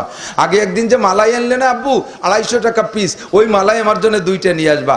আমার এদের তার কত দরকার, আমার কাছে তার সব চাহিদা, কিন্তু আমি বাড়ি ফিরে যাব কি যাব না সেও জানে না, আমিও জানি না। আমার বাচ্চার এগুলো আমার ভিতরে হিসাব থাকে। বড়দের কোনো কথা মনে না থাকলেও ছোট বাচ্চাদের এই দেওয়া বাজারগুলো আমার খুব মনে থাকে। আমার মা আমাকে কিছু বললে খুব মনে থাকে। এইটা মাকে সময় মতো দেওয়ার আগ পর্যন্ত আমি শান্ত হই না। আমাকে দিয়ে আমার মায়ের অনেক দরকার, আমাকে দিয়ে আমার সন্তানের অনেক দরকার, আমার মাদ্রাসা আমাকে দিয়ে অনেক দরকার।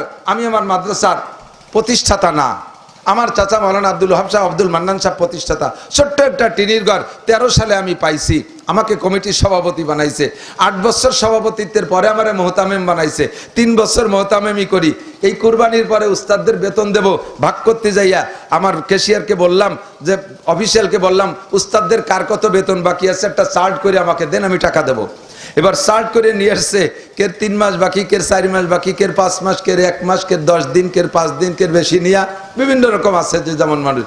আমার নামের ওই জায়গা দেখি 9,20,000 টাকা বাকি।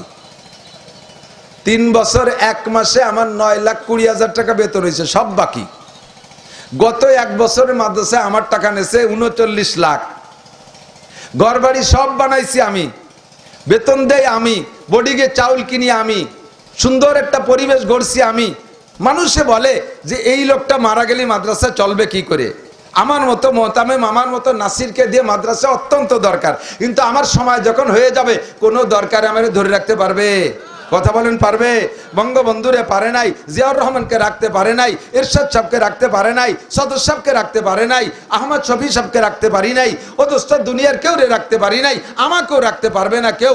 আমাকে দিয়ে যত প্রয়োজন হোক না কেন, কারি সাহেব হুজুরকে দিয়ে তার সন্তানদের কত দরকার ছিল, ওই মাদ্রাসায় এই মাদ্রাসার খাদেম ছিল। যখনই তার সময় হয়ে গেছে, আর রাত ভার হয় নাই, রাতারাতি চলে গেছে, আমারে দাওয়াত দিয়ে আসছে, আজকে আমি তাকে পাই নাই। এমন করে যে কোনো মুহূর্তে আমার আপনার ডাক আসতে পারে। প্রস্তুতি নাও মুসলমান, প্রস্তুতি নিয়ে রাখো। এনি টাইম এভরিডে, ডে আর নাইট নাই, সকাল আর সন্ধ্যা নাই, রাত আর দিন নাই, মাস আর বছর নাই, সময়ের কোনো সুযোগ নাই, যে কোনো সময় ডাক আসতে পারে। আমি যাব কি নিয়ে, এর একটা প্রস্তুতি আমাকে নিয়ে থাকতে হয়। প্রস্তুত থাকেন, যখনই ডাক আসে আমি রেডি। কথা বলেন, যখনই ডাক আসে আমি রেডি। আজরাইলকে কথা বললে কখনো ফিরে যাবে না। আপনার পাট জাগ দিয়েছেন, আপনারা তো পাটওয়ালা এলাকার মানুষ, এদিকে পাট আছে না? পাট কি কয়? ডিস্ট্রিক্ট পাট। ডিস্ট্রিক্ট পাট বলতেই আপনাদের নগরকান্দা, সালতা, ভাঙ্গা, মকসেদপুরের পাটের নাম ডিস্ট্রিক্ট পাট। সোনালি আসে, সোনালির রংটা এখনো আপনাদের এলাকার পাটে পাওয়া যায়। আমাদের ওদিক সোনালি নাই, গোপালি হয়ে গেছে। 1 কয়বরে 7 কয়বর দেয়। একটু গর্তের ভিতরে জাগ, একটা উঠতে উঠতে আর একটা দেয়, পানি আলকাতরা হয়ে গেছে, তারপরে আবার চুবই। আমার যে জমিগুলো আছে, এই জমির পাট সবচেয়ে পরে কাটে শেষে জাগ দেয়, ও আর বেশি খাতি পারি না, আল্লাহ বাসালি। তো আপনাদের এলাকায় পাট জাগ দিয়েছেন, 5টা জাগ একেবারে নগদ জাগ হয়ে গেছে, কিষেন পান নাই, কামলা পান নাই, নিজে পাট বাস্তি বসে গেছেন। এর ভিতরে পরানের ভিতরে ধড়ফড় করে কাঁপতেছে, ব্যথা ব্যথা ঠেকতেছে। কানে কানে আজরাইল কয়, চাচা তাড়াতাড়ি রেডি হও, সময় হয়ে আইছে। যদি আজরাইল কানে কানে আপনার রেড সিগন্যাল দেয়, আপনি কি আজরাইলে বলতে পারবেন, মিয়া টের তো পাও না, পাট বাসার দায়িত্ব তো নাই, এই জন্য গপা গপ মারিয়ে সাফ করিয়ে বেলায় দিচ্ছ। আমার বেটার 5টা জাগ, পাট জাগ হয়ে গেছে, এই পাট বাইসে উঠানোর আগে আর আইসো না। এ কলি কি আজরাইল বলবে, আচ্ছা ঠিক আছে পাট বাস্তি থাকেন, আমি অন্য পাড়াইতে ঘুরিয়ে আসি? বলবে তোর পাট থো, তাড়াতাড়ি ওঠ, নাহলে কাঁচা খুলিয়ে সার, নাহলে কাঁচা অবস্থায় শোয়াই দেবো। কতক্ষণ? মারতে পারে কি পারে না, যে কোনো সময় ধরতে পারে কি পারে না। আপনার পাট জাগে আপনারা ঠেকাতে পারবে না, ধান পাকছে ঠেকাতে পারবে না, আপনার পিএস পাইকে গেছে ঠেকাতে পারবে না। রেডি থাকেন 24 ঘন্টা। এখনই যদি ডাক আসে, আস্তাগফিরুল্লাহ রাব্বি মিন কুল্লি। আমাদের বাংলাদেশের বড় আলেমদের ভিতরে অন্যতম, এশিয়া মহাদেশের ভিতরে বড় আলেমদের ভিতরে অন্যতম, মুহাদ্দিসিনদের ভিতরে বড় অন্যতম হযরত মাওলানা মুফতি আব্দুল মালিক সাহেব হাফিজাহুল্লাহ। আল্লাহর বান্দার একটা ক্লাসে আমি বসছি, পড়াইতেছে। এই পড়ানোর ফাঁকে ফাঁকে কয়, আস্তাগফিরুল্লাহ ওয়া আতুবু ইলাইহি লা ইলাহা ইল্লাল্লাহ, আস্তাগফিরুল্লাহ ওয়া আতুবু ইলাইহি লা ইলাহা ইল্লাল্লাহ। এই পড়ানোর মাঝে মাঝে, হাদিস পড়ানোর মাঝে মাঝে পড়ে আস্তাগফিরুল্লাহ ওয়া আতুবু ইলাইহি লা ইলাহা ইল্লাল্লাহ। উদ্দেশ্য কি বলেন তো? আমি ওনার কাছে শুনি নাই, আমি ওনার থেকে শিক্ষা গ্রহণ করেছি। কারণ আস্তাগফিরুল্লাহ ওয়া আতুবু ইলাইহির মানে আমি বিগত জীবনের সব গুনাহ থেকে ক্ষমা চাই, ভবিষ্যতে গুনাহ করব না বলে প্রতিজ্ঞা করলাম। এটা হলো ইস্তেগফার আর তওবা, এর দ্বারা সব গুনাহ মাফ। কোন সুবহানাল্লাহ। উলাইকা ইউবাদদিলুল্লাহু সাইয়্যাতিহিম হাসানাত। এ যুবক মনে রাখ, আবাল বৃদ্ধ বনিতা মনে রাখো, চেয়ারম্যান মনে রাখবেন, মেম্বার মনে রাখবেন, ওয়ার্ড চেয়ারম্যান মনে রাখবেন, নারী আর পুরুষ মনে রাখবেন, ভালো করে শিক্ষা গ্রহণ করবেন। আস্তাগফিরুল্লাহ ওয়া আতুবু ইলাইহি। আল্লাহর কাছে ক্ষমা চেয়েছি, জীবনে অন্যায় কম করি নাই, নামাজ কাজা করেছি, রোজা ছেড়ে দিয়েছি, হজ কাজা করেছি, যাকাত ফরজ দেই নাই, কুরবানি ওয়াজিব করি নাই, যত প্রকার গুনাহ আছে সব করেছি, আইল ঠেলা অন্যায় করেছি, জাল দলিলের অন্যায় করেছি, মদ গাঁজা ইয়াবা খাইছি, বেপরদার বালাই ঘর ভরা রয়েছে, টেলিভিশন, ভিসিআর, ফেসবুক আর মোবাইলের ভিতরে যা আছে সব ব্যবহার করি, গুনাহ করতে আর বাকি নাই, মিথ্যে কথা জীবন ভরে বলা বলি করছি, হাজারো অন্যায় করেছি, সব গুনাহ থেকে 24টা ঘন্টা ইস্তেগফার করে ক্ষমা চেয়ে রেডি থাকো।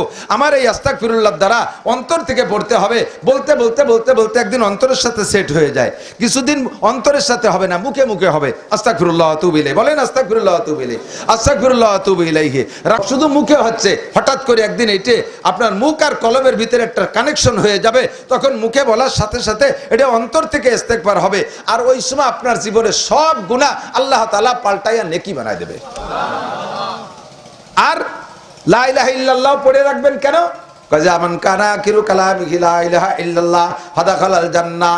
যার জীবনের শেষ কালেমা হবে লা ইলাহা ইল্লাল্লাহ, পড়ে ফেলি লা ইলাহা ইল্লাল্লাহ, লা ইলাহা ইল্লাল্লাহ, লা ইলাহা ইল্লাল্লাহ, লা ইলাহা ইল্লাল্লাহ ফাদাখালাল জান্নাহ।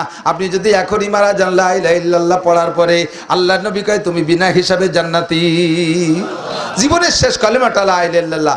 উনি বলেন যে হাদিসে তো পাইলাম না, যে ব্যক্তি হাদিস পড়াইতে পড়াইতে মরে, শেষ হাদিস জবানে একটা হাদিস পড়াইয়ে মরলো, ওই লোকটা জান্নাতি তা না। ওই হাদিসের মধ্যে আছে যার শেষ কালেমা হবে লা ইলাহা ইল্লাল্লাহ, ওই লোকটা জান্নাতি। কাজেই হাদিস পড়াই, কোরআন পড়াই, কিতাব পড়াই, মাঝে মাঝে আস্তাগফিরুল্লাহ ওয়া আতুবু ইলাইহি আর লা ইলাহা ইল্লাল্লাহ পড়ে রেডি রাখি। না জানি আমার এই কথাটাই শেষ কথা হতে পারে, না জানি এই নিঃশ্বাসটাই শেষ নিঃশ্বাস হয়ে যেতে। কুল্লু নাফসিন যায়িকাতুল মাউত। এনি ম্যান এভরিবডি রেডি থাকবেন। প্রমাণ করে দিয়েছে ফাতাবিরু ইয়া উলিল আবসার। হাদিসে আছে আল্লাহর নবী বলেন কাফাবিল মাউতে ওয়াইজা। এই মানুষকে আখেরাতের ভয় দিয়ে কুল পাই না, যত ওয়াজ করি শুধু ভাষা কানে শোনে, ভাষা কানে শোনে। একজন মানুষের সামনে যদি একজন মানুষ মারা যায়, তাহলে ওইটা খুব হিট করে নগদের উপরে। এই জন্যই বলা হয় কোনো মানুষের মরণ এইটাই হলো সবচেয়ে বড় বক্তা। একজন মানুষের মরে যাওয়া ও জীবিতদের জন্য সবচেয়ে বড় বক্তা। এই মরণ থেকে তুমি ওয়াজ শেখো, ওখান থেকে তুমি উপদেশ গ্রহণ করো। উনি যেমন চলে গেলেন, আমাকে এরকম চলে যেতে হবে। এবার মানুষটা মারা যাওয়ার পরে যিনি চলে গেলেন তো গেলেনই, আমার কি দায়িত্ব আছে এই সংক্রান্ত কয়েকটা কথা বলে আমি মহিলা মাদ্রাসার সম্পর্কে কিছু ওয়াজ নসিহত করবো ইনশাল্লাহ। কষ্ট হচ্ছে না তো আপনাদের? ইনশাল্লাহ সিজনে অনেকদিন ওয়াজ শোনেন না, আবারও বহুদিন পরে ইনশাল্লাহ পাবেন। ফাঁকে বর্ষাকালে জুড়ে যাচ্ছেন, ঠান্ডা হয়ে যাচ্ছেন, একটু চার্জ নিয়ে যেতে হবে। আমিও বললে ওই ওয়াজে আমিও চার্জ হই, শুনতে শুনতে আমার অবস্থা আমি আগে শুনি, তারপরে শোনেন আপনারা। এই জন্য আমি আমাকে উদ্দেশ্য করে বয়ান করি, আমার উদ্দেশ্যে আমি বয়ান করি। আল্লাহ মানুষ মারা যাওয়ার পরে আমাদের উপরে কয়েকটা ফরজে কিফায়া আছে, কয়েকটা ফরজে কিফায়া। এক নম্বরে ফরজ, শুনতেছেন তো? ভালো করে মনে রাখবেন, ভালো করে মনে রাখবেন। আমরা আজকে আমার গোপালগঞ্জে গুবরায় একটা ওই যে চক্ষু হাসপাতাল বানাইছে না, বড় চক্ষু হাসপাতাল, ওই গ্রামের নাম হলো গুবরা, গুনাপাড়া গুবরা। তো ওখানে আমার উলামা পরিষদের, আমি গোপালগঞ্জ থানা সদরের সভাপতি, ওখানে আমার একটা ইউনিয়নের উলামাই কিরাম বসছে, মিটিংয়ে গেছিলাম। উলামাই কিরামের সিদ্ধান্ত যে আমরা মানুষকে দাফন করি, দাফন করার সময় দোয়া পড়ি, রাখার সময় বলি বিসমিল্লাহি ওয়া আলা মিল্লাতি রাসূলিল্লাহ, বিসমিল্লাহি ওয়া আলা মিল্লাতি রাসূলিল্লাহ। রাসূলিল্লাহ বলবেন, রাসূলুল্লাহ না, রাসূলিল্লাহ। আল্লাহর নামের সাথে রসুলের তরিকায় পদ্ধতিতে তাকে কবরে রাখতেছি, অথচ কবরে রাখতেছি কবরটাও রসুলের পদ্ধতিতে নয়, এবং কবরটা রসুলের পদ্ধতিতে না হওয়ার কারণে লাশটাকে রাখাও রসুলের পদ্ধতিতে হচ্ছে না। কবরটা রসুলের পদ্ধতিতে কেমন হতে হবে? তাহলে লাশটা, আমি লাশ রাখার সুন্নতটা হলো পুরো ডান কাত করে শোয়ানো, পুরো ডান কাত করে শোয়ানো। আমরা ডান কাত করে না শোয়াইয়া পাট পাট করে শীত করে শোয়াইয়া গাড়টা মুড়াইয়া ভাঙ্গাইয়া একটু পশ্চিম দিক ফিরে দেই, এটা সুন্নতের খেলাফ। লাশের দেহের সাথে বেয়াদবি করা হচ্ছে, তার ঘাড় মোটকায় দিচ্ছেন, তারা কষ্ট দিচ্ছেন, এটা জায়েজ নাই। পুরো বডি কায়ত হওয়া কেমন? আপনি কায়ত হয়ে শোন, শীত হয়ে শোন, উবুর হয়ে শোন, তিন পদ্ধতিতে শুই আমরা, ঠিক না? শীত হয়ে শোয়া তো বোঝেন, উবুর হয়ে শোয়া বোঝেন, কাইত হয়ে শোয়া কারে কয়? শীত হয়ে শুয়ে গালটা কাজ করে শোয়ানোর নাম কি কাজ করে শোয়ানো? পুরো বডিটারে কাজ করে কিবলামুখী করে দেওয়া, এটা হলো সুন্নাত। এখন কবর বানাইছি, ফ্লোরটা সমান লেভেল, ওই জায়গা আমি কাজ করে শোয়াবো কি করে? কাজেই কবরটা বানাইতে হবে এমন সিস্টেমে যাতে শোয়াইলে পুরো বডিটা পশ্চিম দিক কাইতে হয়ে থাকে। আমরা ওখানে প্ল্যান করেছি মাসে একবার এক একটা আমলের, এক একটা প্র্যাকটিক্যাল আমলের উপরে একটা কনফারেন্স করব। এই মাসের জুলাই মাসের শেষে একটা প্রোগ্রাম, 2টা কবর খনন করা হবে, সুন্নতি 2টা কবর, আর একটা কবর খনন করা হবে বেদাতি কবর, যেটা আমাদের দেশে চলতেছে। পুরো কবরটা টান টান করে খুলে ওই জায়গা সিট করে শোয়া, উপরে একটু বক্সার বানাইয়া বাঁশ দিয়ে চালি দিয়ে থুয়ে দেই, এটা সুন্নতের খেলাফ। কবর বানাইতে হবে, বডিটারে বড় বানাইয়া মাঝখানে লাশটা শুইতে পারে এতটুক জায়গা একটু গর্ত করতে হবে, এতটুক জায়গা গর্ত করতে হবে, ওই জায়গা কাজ করে শোয়াই দিয়া চালির বাস ওই নিচে দিয়ে পুরো কবরটারে ভরে দেওয়া একটা।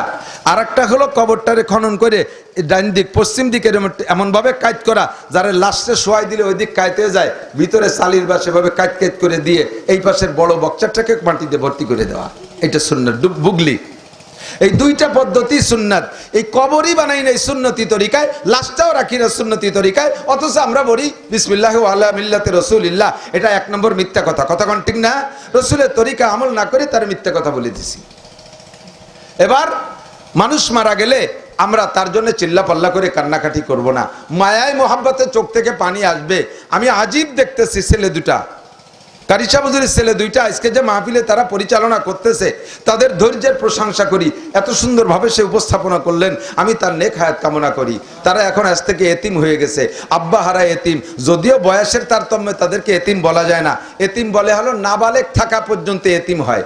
কিন্তু আমরা তো সত্যিই নগদে আব্বা মারা গেলে কিছুক্ষণের জন্য হলেও তো আমাদের শোকের এতিম তো আমরা হয়ে থাকি। আর আল্লাহ পাক বলেন ওয়া আম্মাল ইয়াতীমা ফালা তাকহার, এ দুনিয়ার মানুষ, যখন তোমাদের সামনে কোনো এতিম আসে, বাপ হারা আসে, মা হারা আসে, ফালা তাকহার, তাদেরকে ধমক দিও না, তাদেরকে হাকায় দিও না, তাদেরকে শক্ত কথা বলো না। ওয়া আম্মাস সাইলা ফালা তানহার, আর যদি তারা কেউ চায় তোমাদের কাছে, কোনো ভিক্ষুক তোমার কাছে কিছু চায়, তাহলে তাদেরকে শক্ত বলা কথা বলে তারাই দিও না। এতিমের মাথায় হাত বুলাইলে নবী পাক বলেন সেজন্য আমি রসুলের মাথায় হাত বুলাইলো। আমি নিজে এতিম, আমি এতিম, জন্মসূত্রে আমার আব্বা নাই, আমার জন্মের আগে আব্বা মারা গেছে, জন্মের পরে 6 বছর বয়সে মা মারা গেছে। এই শোক, এতিম হওয়ার শোক আমি বুঝি, মা বাপ মারার শোক আমি বুঝি। বাচ্চা 2টো সেই শোকে শোকাক্রান্ত, 3টে বাচ্চা রেখে গেছে কারি সাহেব হুজুর। আল্লাহ তাআলা তার সন্তানদেরকে প্রতিষ্ঠিত করে, সবাই বলি আমিন। আমরা তাদের পাশে থাকবো না ইনশাআল্লাহ, তাদের পাশে থাকবো। এবার এই বাচ্চা 2টো রেখে হুজুর চলে গেছেন। দেশের মানুষের দাবি, হ্যাঁ হুজুর আমাকে কাছে কত জায়গা কত মিলাদ পড়ে কতটা খাইছে, এবার দেখ পানি দেই হুজুর, এই খাওয়ার ফেরত কি দেয় হুজুর, এবার নিজেই মরছে, দেখি কি খাওয়ায়, দেখি কি খাওয়ায়। জীবন ভরে মিলাদ পড়ে খাইয়ে বেড়াইছে, এবার কি খাওয়ায় ওনার ছেলেরা? নো, আমরা তাদের কাছে খাওয়া চাবো না। মানুষ মারা গেলে আমাদের উপরে দায়িত্ব, তাকে 1 নম্বরে গোসল করানো ফরজে কিফায়া, 2 নম্বরে তার কাফনের ব্যবস্থা করা ফরজে কিফায়া, 3 নম্বরে তাকে জানাজার নামাজ পড়ানো ফরজে কিফায়া, 4 নম্বরে তাকে দাফন করে দেওয়া ফরজে কিফায়া। এই 4টে কাজই দায়িত্ব। ওর ভিতরে দোয়া কালাম যা আছে সেগুলো পড়া, এইগুলো আমাদের দায়িত্ব, এগুলো আমরা দায়িত্ব পালন করেছি। হজে যারা গিয়েছেন তারা আমারে সাক্ষী দেন, উমরায় যারা গিয়েছেন তারা আমারে সাক্ষী দেন।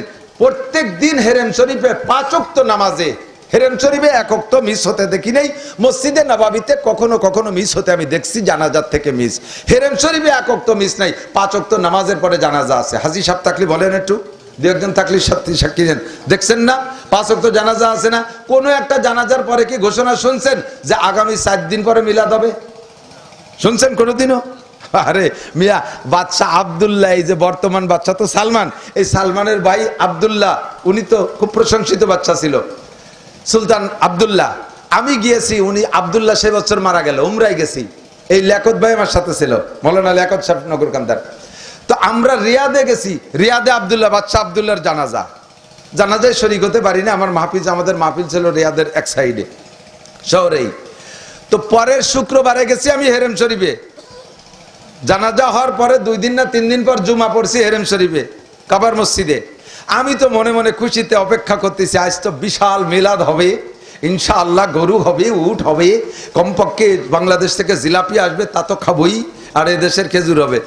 সে মিলাদ টিলাদের কোনো খবর নাই।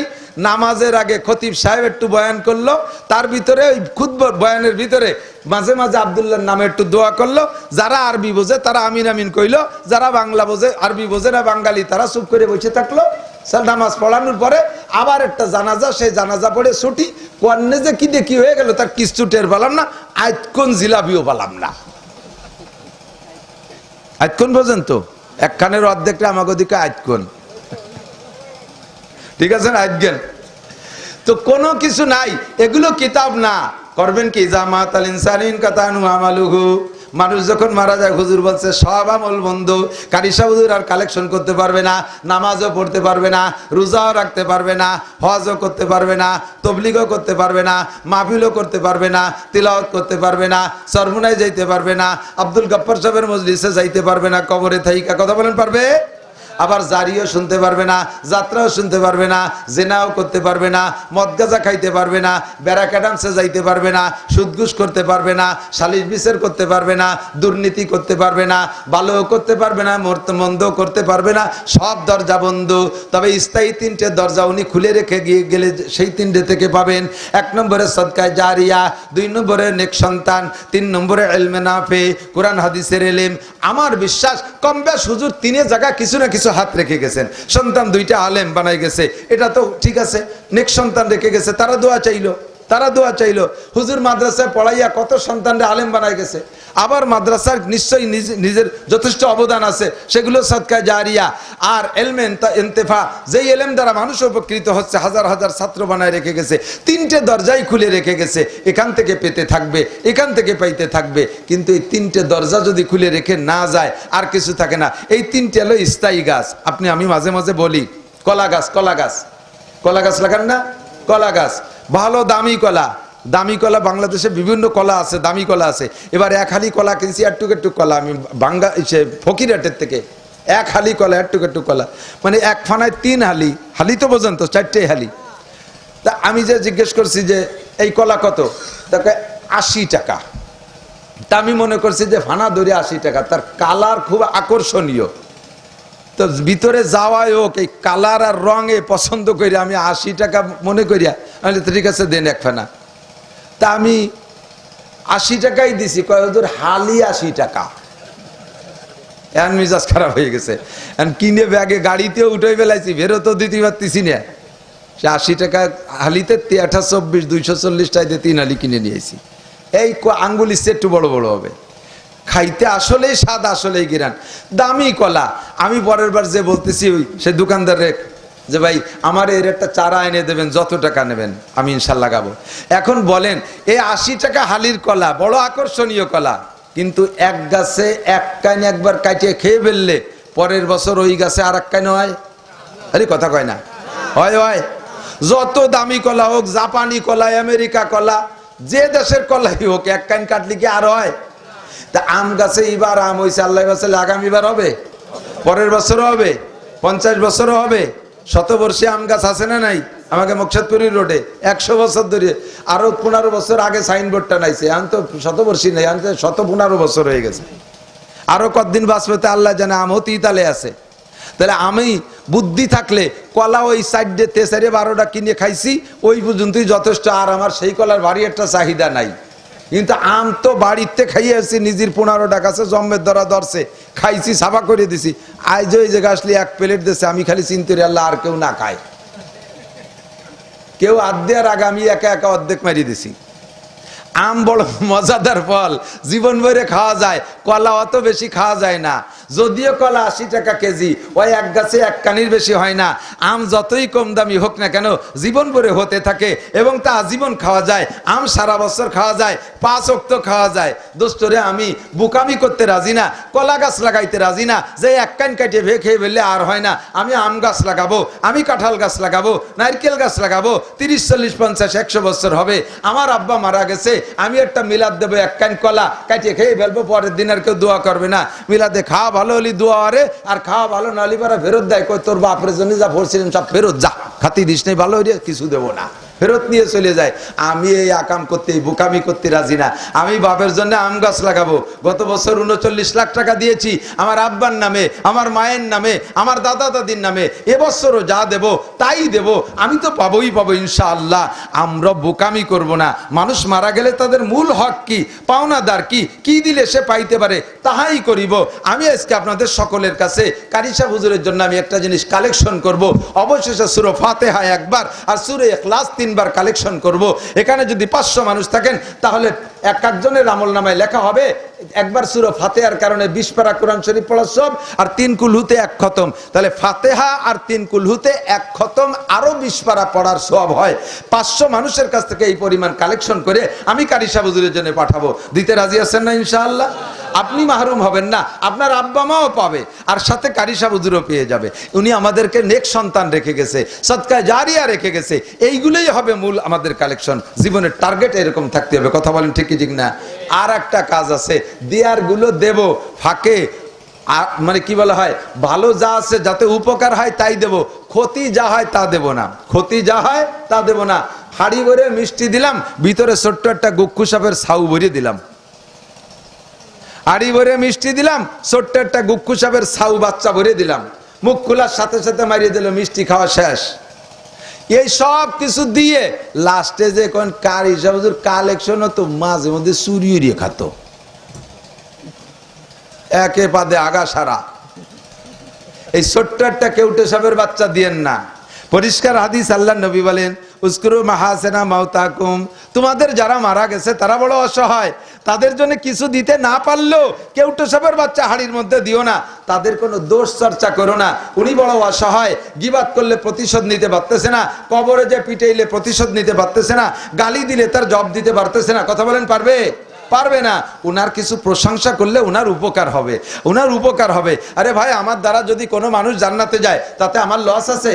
আমি তো দোয়া করি নরেন্দ্র মোদী যেন ভেস্তে যায়, আমি দোয়া করি এই ডোনাল্ড ট্রাম্প যেন ভেস্তে যায়, আমি দোয়া করি জো বাইডেন যেন ভেস্তে যায়, আমি দোয়া করি অং সান সুচি যেন ভেস্তে যায়। ভেস্তে যাইতে জন্য যা লাগবে তা ছাড়া তো আর ভেস্তে যেতে পারবে না। তার মানেই তোরা ভেস্তে যাইতে যেন ইমানদার হয়। কনা আমিন। তাহলে এরা জীবন ভরে মুসলমানদেরকে কষ্ট দিয়েছে, ওরা যদি কলেমা পড়ে ভেস্তে যায়, আপনারা খুশি না বেজার? বেজার। আমি তো দুমা খুশি। আরে আমারে বেচতে না দিও যদি তাদের বেচতে যায়, তারা যদি ইমানদার হয় তাহলে তারপরে আমি খুশি। কারণ তাই এই বড় বড় নেতারা একটা যদি ইমানদার হয়, তার ওসিলায় হাজার লক্ষ কাফের মুশরিক ইমানদার হয়। ঠিক কি ঠিক না? তাহলে তারা জান্নাতি হলে আমার লস কি? কারি সাহেব হুজুর বেচতে গেলে আমার লস কি? বরঞ্চ উনি কারি সাহেব হুজুর যত মানুষের সাথে সম্পর্ক আছে, হাদিসে পরিষ্কার মিশকাত শরীফে সেদিন পড়াইছি, এসব পালুন্নার ফায়ামুরু বিহিবুরজুলু মিন আহলিল জান্নাহ ফায়াকুলু ইয়া ফুলান আমা তারিফুনি আনাল্লাযী সাকাইতুকা শারবাতান ওয়া ক্বালা বাদুহুম আনাল্লাযী ওয়াহাবতু লাকা ওযুআ ফায়ুশফাউ লাহুম ফায়ুদখিলুহুমুল জান্নাহ। উনি যদি জান্নাতি হয়, আপনাদের মুস্কুন্নি এলাকার এই এলাকার যত মানুষের সাথে সম্পর্ক, এর মধ্যে যারা জাহান্নামে যাবে, মানজাল্লাযী ইয়াশফাউ ইনদাহু ইল্লা বিইজনি, যাকে আল্লাহ তাআলা সুপারিশের অনুমতি দেবে, এরকম একজন আলেম যদি ডান হাতে আমলনামা পেয়ে যায়, আপনাদেরকে জাহান্নাম থেকে উঠিয়ে কাতার করে কারি সাহেব হুজুরের ভিতরে ছেড়ে দেবে। যাও কারি সাহেব, তুমি এই পাড়ায় দিয়ে ঘুরিয়ে আসো, মুস্কুন্নি পাড়া যাও। ভিতর দিয়ে হাঁটবে, আপনাদের জাহান্নামে যারা পুড়বেন, পুড়ি একেবারে ঝামা পোড়া পিকেট হয়ে যাবে। ইট বাটায় পিকেট দেখছেন না? পিকেট দুই প্রকার, কিছু কিছু পিকেট আছে আস্ত ইটই আছে, পুড়িয়ে কালা হয়েছে, আর কিছু আছে পিকেট 8-10 খান মিলিয়ে দলা হয়ে যায়, দেখছেন না? ওজনেও হালকা হয়ে যায়, পানিতে ছেড়ে দিলে ভাসে। ওই পিকেটের যে দলা, ওর ভিতরে ইটের কোনো সাইজ থাকে না। মানুষ পুড়িয়ে এমন হবে নাকচক দেখা যাবে না, অঙ্গ প্রত্যঙ্গ চেনা যাবে না, একেবারে পুরা পিকেটের মতো দলা হয়ে যাবেন। আপনাদেরকে উঠে লাইন দেওয়া হবে, আর ভিতর দিয়ে হুজুরকে ছেড়ে দেবে, তুমি যাও ঘুরিয়ে আসো তোমার পাড়া দিয়ে। হুজুর হাঁটবে, আর এপাশে আপনি ডেকে বলবেন আমা তারিফুনি আনাল্লাযী ওয়াহাবতু লাকা ওযুআ, হুজুর আমারে চেনেন? আনাল্লাযী সাকাইতুকা শারবা, আমি আপনারে পানি খাওয়াইছিলাম, আমি আপনারে শরবত খাওয়াইছিলাম, আমি আপনারে চা খাওয়াইছিলাম, হুজুর চেনেন? হুজুর ফিরে দেখে যে যাতে কথা কয় তা মানুষের কোনো নমুনা নাই। মানান্তা, তুমি কে? কয় যে ইসমি জামাল উদ্দিন, আমার নাম জামাল উদ্দিন, আপনাদের এলাকায় বাড়ি, আপনি আমাদের বাড়ি গিয়েছিলেন কালেকশনে, আমি পানি খাওয়াইছিলাম হুজুর, আমি সে। তাই তোর এই অবস্থা কা? হুজুর আপনারে পানি খাওয়াইয়া পরে আমি মদ খাইছি, সেই জন্য আমার এই কপাল পড়ছে জম্মের পোড়া। আয় আয় তুই পানি খাইছিলি জন এদিকে ও কলা বাজু আনাল্লাজি ও আব্দুল্লাহ উজুয়া আর এক কাতারে আর একজন কয় হুজুর আমি আপনার জন্য অজুর পানি দিছিলাম। তো তুই অজুর পানি দিয়ে তুই কি এলি? আমার অজুর পানি দিয়ে আপনি মসজিদে গেছেন আর আমি চলে গেছিলাম সিনেমা দেখতে। কপাল তো সেই জন্যই পড়ছে, বিড়ি খাতি খাতি চলে গেছে। তুই যেহেতু অজুর পানি দিছিস আর সেই অজুর নামাজ দিয়ে আমি জান্নাতে আমার দ্বারে এইভাবে ডেকে ডেকে হাজার হাজার মানুষকে নিয়ে যাবে। কাজেই তার সাথে একটু সেই জাতীয় সুসম্পর্ক ভালোবাসার সম্পর্ক রাখা দরকার আছে না নাই? ওনার প্রশংসা করলে উনি এই খুশিটা হয়, এখনই ওনার আত্মায় খুশি হবে আল্লাহর রহমতে, নগদে প্রশংসাটা পৌঁছে দেবে ফেরেশতারা। আল্লাহ ওনাকে মাফ করে দিক না আমিন। আমাদের কারি সাহেব হুজুর জন্য বিনা হিসাবে জান্নাতে যায়, বলে না আমিন। আর কোনো দোষ থাকলে মানসাতার আইবাল্লি আকি হেসাতার আল্লাহ আইবাহু ইয়াউমাল কিয়ামা, বুখারী শরীফের সহিহ হাদিস। আল্লাহ নবী বলেন, যদি তুমি তোমার কোনো ভাইয়ের জানা দোষ গোপন করো, জানা দোষ গোপন করো, দুনিয়ায় গোপন করো, তুমি জানো জেনুইন দোষ জানো বান্দা, কিন্তু গোপন রাখছো ভাইয়ের ইজ্জতের দিক তাকাইয়া, কিয়ামতের ময়দানে আল্লাহ তাআলা তোমাকে কোটি কোটি মানুষের ভিতরে তোমার হাজার দোষকে গোপন করে তোমারে মাফ করে জান্নাতে দিয়ে দেবেন। পারবেন না গোপন করতে? দোষে গুণে মানুষ। হুজুর বলতেছিলেন, কে যেন আমার আগেও বলতেছিল, ঈশার আগে আমার আগে বলতেছিল যে চোর ছাড়া মানুষ নাই, কে যেন বলতেছিলেন, কথা সত্য। তাহলে চোর ছাড়া মানুষ নাই, চোরকে জীবন ভরি চুরিয়ারে ভালো কাজ কি কোনোটা করে না? হযরত ঈসা আলাইহিস সালাতু ওয়াস সালাম ওনার সাথীদেরকে নিয়ে, হাওয়ারীদেরকে নিয়ে রাস্তা দিয়ে হাঁটতেছে। যাইতে যাইতে রাস্তার পাশে দেখে একটা মরা বিড়াল। এই লক্ষ্য করেন, একটা মরা বিড়াল, প্রচুর পোকা হয়ে গেছে। বিড়াল পয়সে গেলে পোকা হয়, পোকা এত পোকা হয়েছে যে খালি পোকা, বিড়ালের কোনো নমুনা দেখা যাচ্ছে না, অনুমান করা যাচ্ছে একটা মরা বিড়াল। হযরত ঈসা আলাইহিস সালাতু ওয়াস সালাম সাথীদেরকে বলতেছে, উনজুরু ইলাইহি, এ দেখো বিলের দিকে দেখো। তাকাইছে, কয় যে বলতের কোন জায়গা ভালো আছে, বিড়ালের কোন জায়গা ভালো আছে এইটা বলো। তো সবাই দেখে কয়, হুজুর এই জায়গাতে বলা যাচ্ছে না, সরেন, ওর কোনো জায়গা ভালো নাই। হুজুর কয় না, পরে যাবে, আগে বলে যাও এর কোন জায়গা ভালো আছে। তিনবার জিজ্ঞেস করছে সাথীরা, সবাই কয় হুজুর কোনো জায়গা ভালো নাই, সারা গা পোকা। হুজুর কয়, সাথীরা বলতে, হুজুর চলেন, বলা তো শেষ। কয় না, দাঁড়াও, আমি দেখাচ্ছি ভালো কোন জায়গা আছে। তো সারা গায়ে পোকা, বিড়ালের দাঁত কয়টা খুব সাদা, দাঁত কয়টা পরিষ্কার। হুজুর বলতেছেন, কেন দাঁত কয়টা ভালো আছে না? কয় যে হুজুর জি, দাঁত কয়টা তো সাদা ভালো আছে। হুজুর কয়, মিয়া আমি তো তোমাদের কাছে জিজ্ঞেস করছি ভালো কোন জায়গা আছে তাই কও, তোমরা কও যে হাতে পোক, পায়ে পোক, মাথায় পোক, পিঠি পোক, পেটে পোক, শরীরে পোক, গালে পোক, চোখে পোক, সব জায়গা পোক। পোকগুলো তোমরা বলো, ভালো কোন জায়গা আছে আমি তাই জিজ্ঞেস করি, তা বলো না। ভালো তো দাঁত আছে, তা কেউ না, কেন কও না? এ জায়গা দোষ, ও জায়গা দোষ, সে জায়গা দোষ। চেয়ারম্যান সাহেব টোন মারে, মন মারে, রাস্তা মারে, খাল মারে, বিজিএফ কার্ড মারে, পঙ্গু ভাতা মারে, বিধবা ভাতা মারে, এই মারা গুলো কও। আজকে যে 20,000 টাকা দিল তা কও না কেন?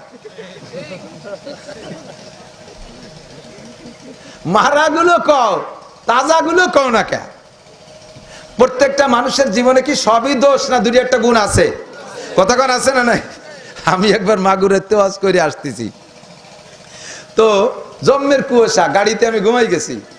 আমার পকেটে ছিল 3,000, আর কয়েক বছর আগে আর ওরা দিয়েছে 14,000, 17,000 টাকা আমার পকেটে। পট করে দেখি, আমি টের পাই নেই, ঘুমাই রয়েছি, দেখি যে কথা হয়, গাড়ি দাঁড়াই গেছে, কথা হয়।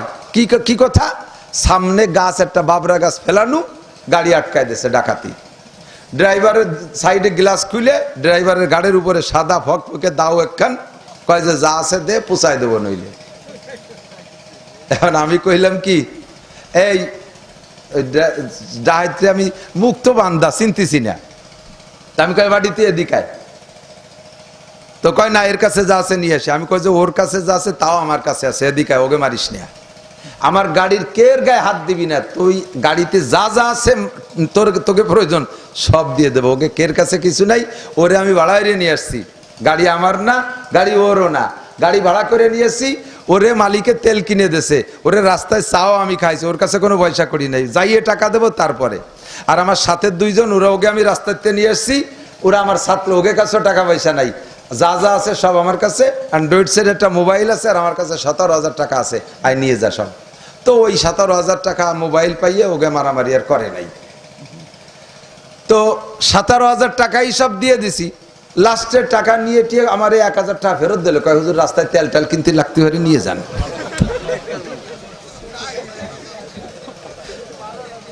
আমি কথা মোবাইলটাও দে, কয় না হুজুর আমার এই একটা মোবাইলের বড় শখ ছিল, কিনতে পারি না, তা পাইছি, এটা নিয়েন না, সিম টিম নিয়ে যান। সিম দিয়ে দিল, মোবাইল দিয়ে গেল, 1000 টাকা। সত্যি না দিলে আসতে পারতাম না, নড়াইলে এসে তেল কিনে আসা লাগছে।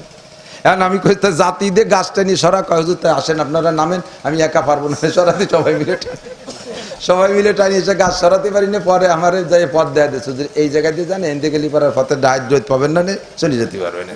আমাকে আড্ডা হাতির দরকার নেই তো। তো মন্দের ভিতরে ওই 1000 টাকা দিলে আমি আসতে পারতাম না। একটু বলো তো, সে পরে 3 দিন পর ধরা পড়ে আবার জেলে চলে গেছে।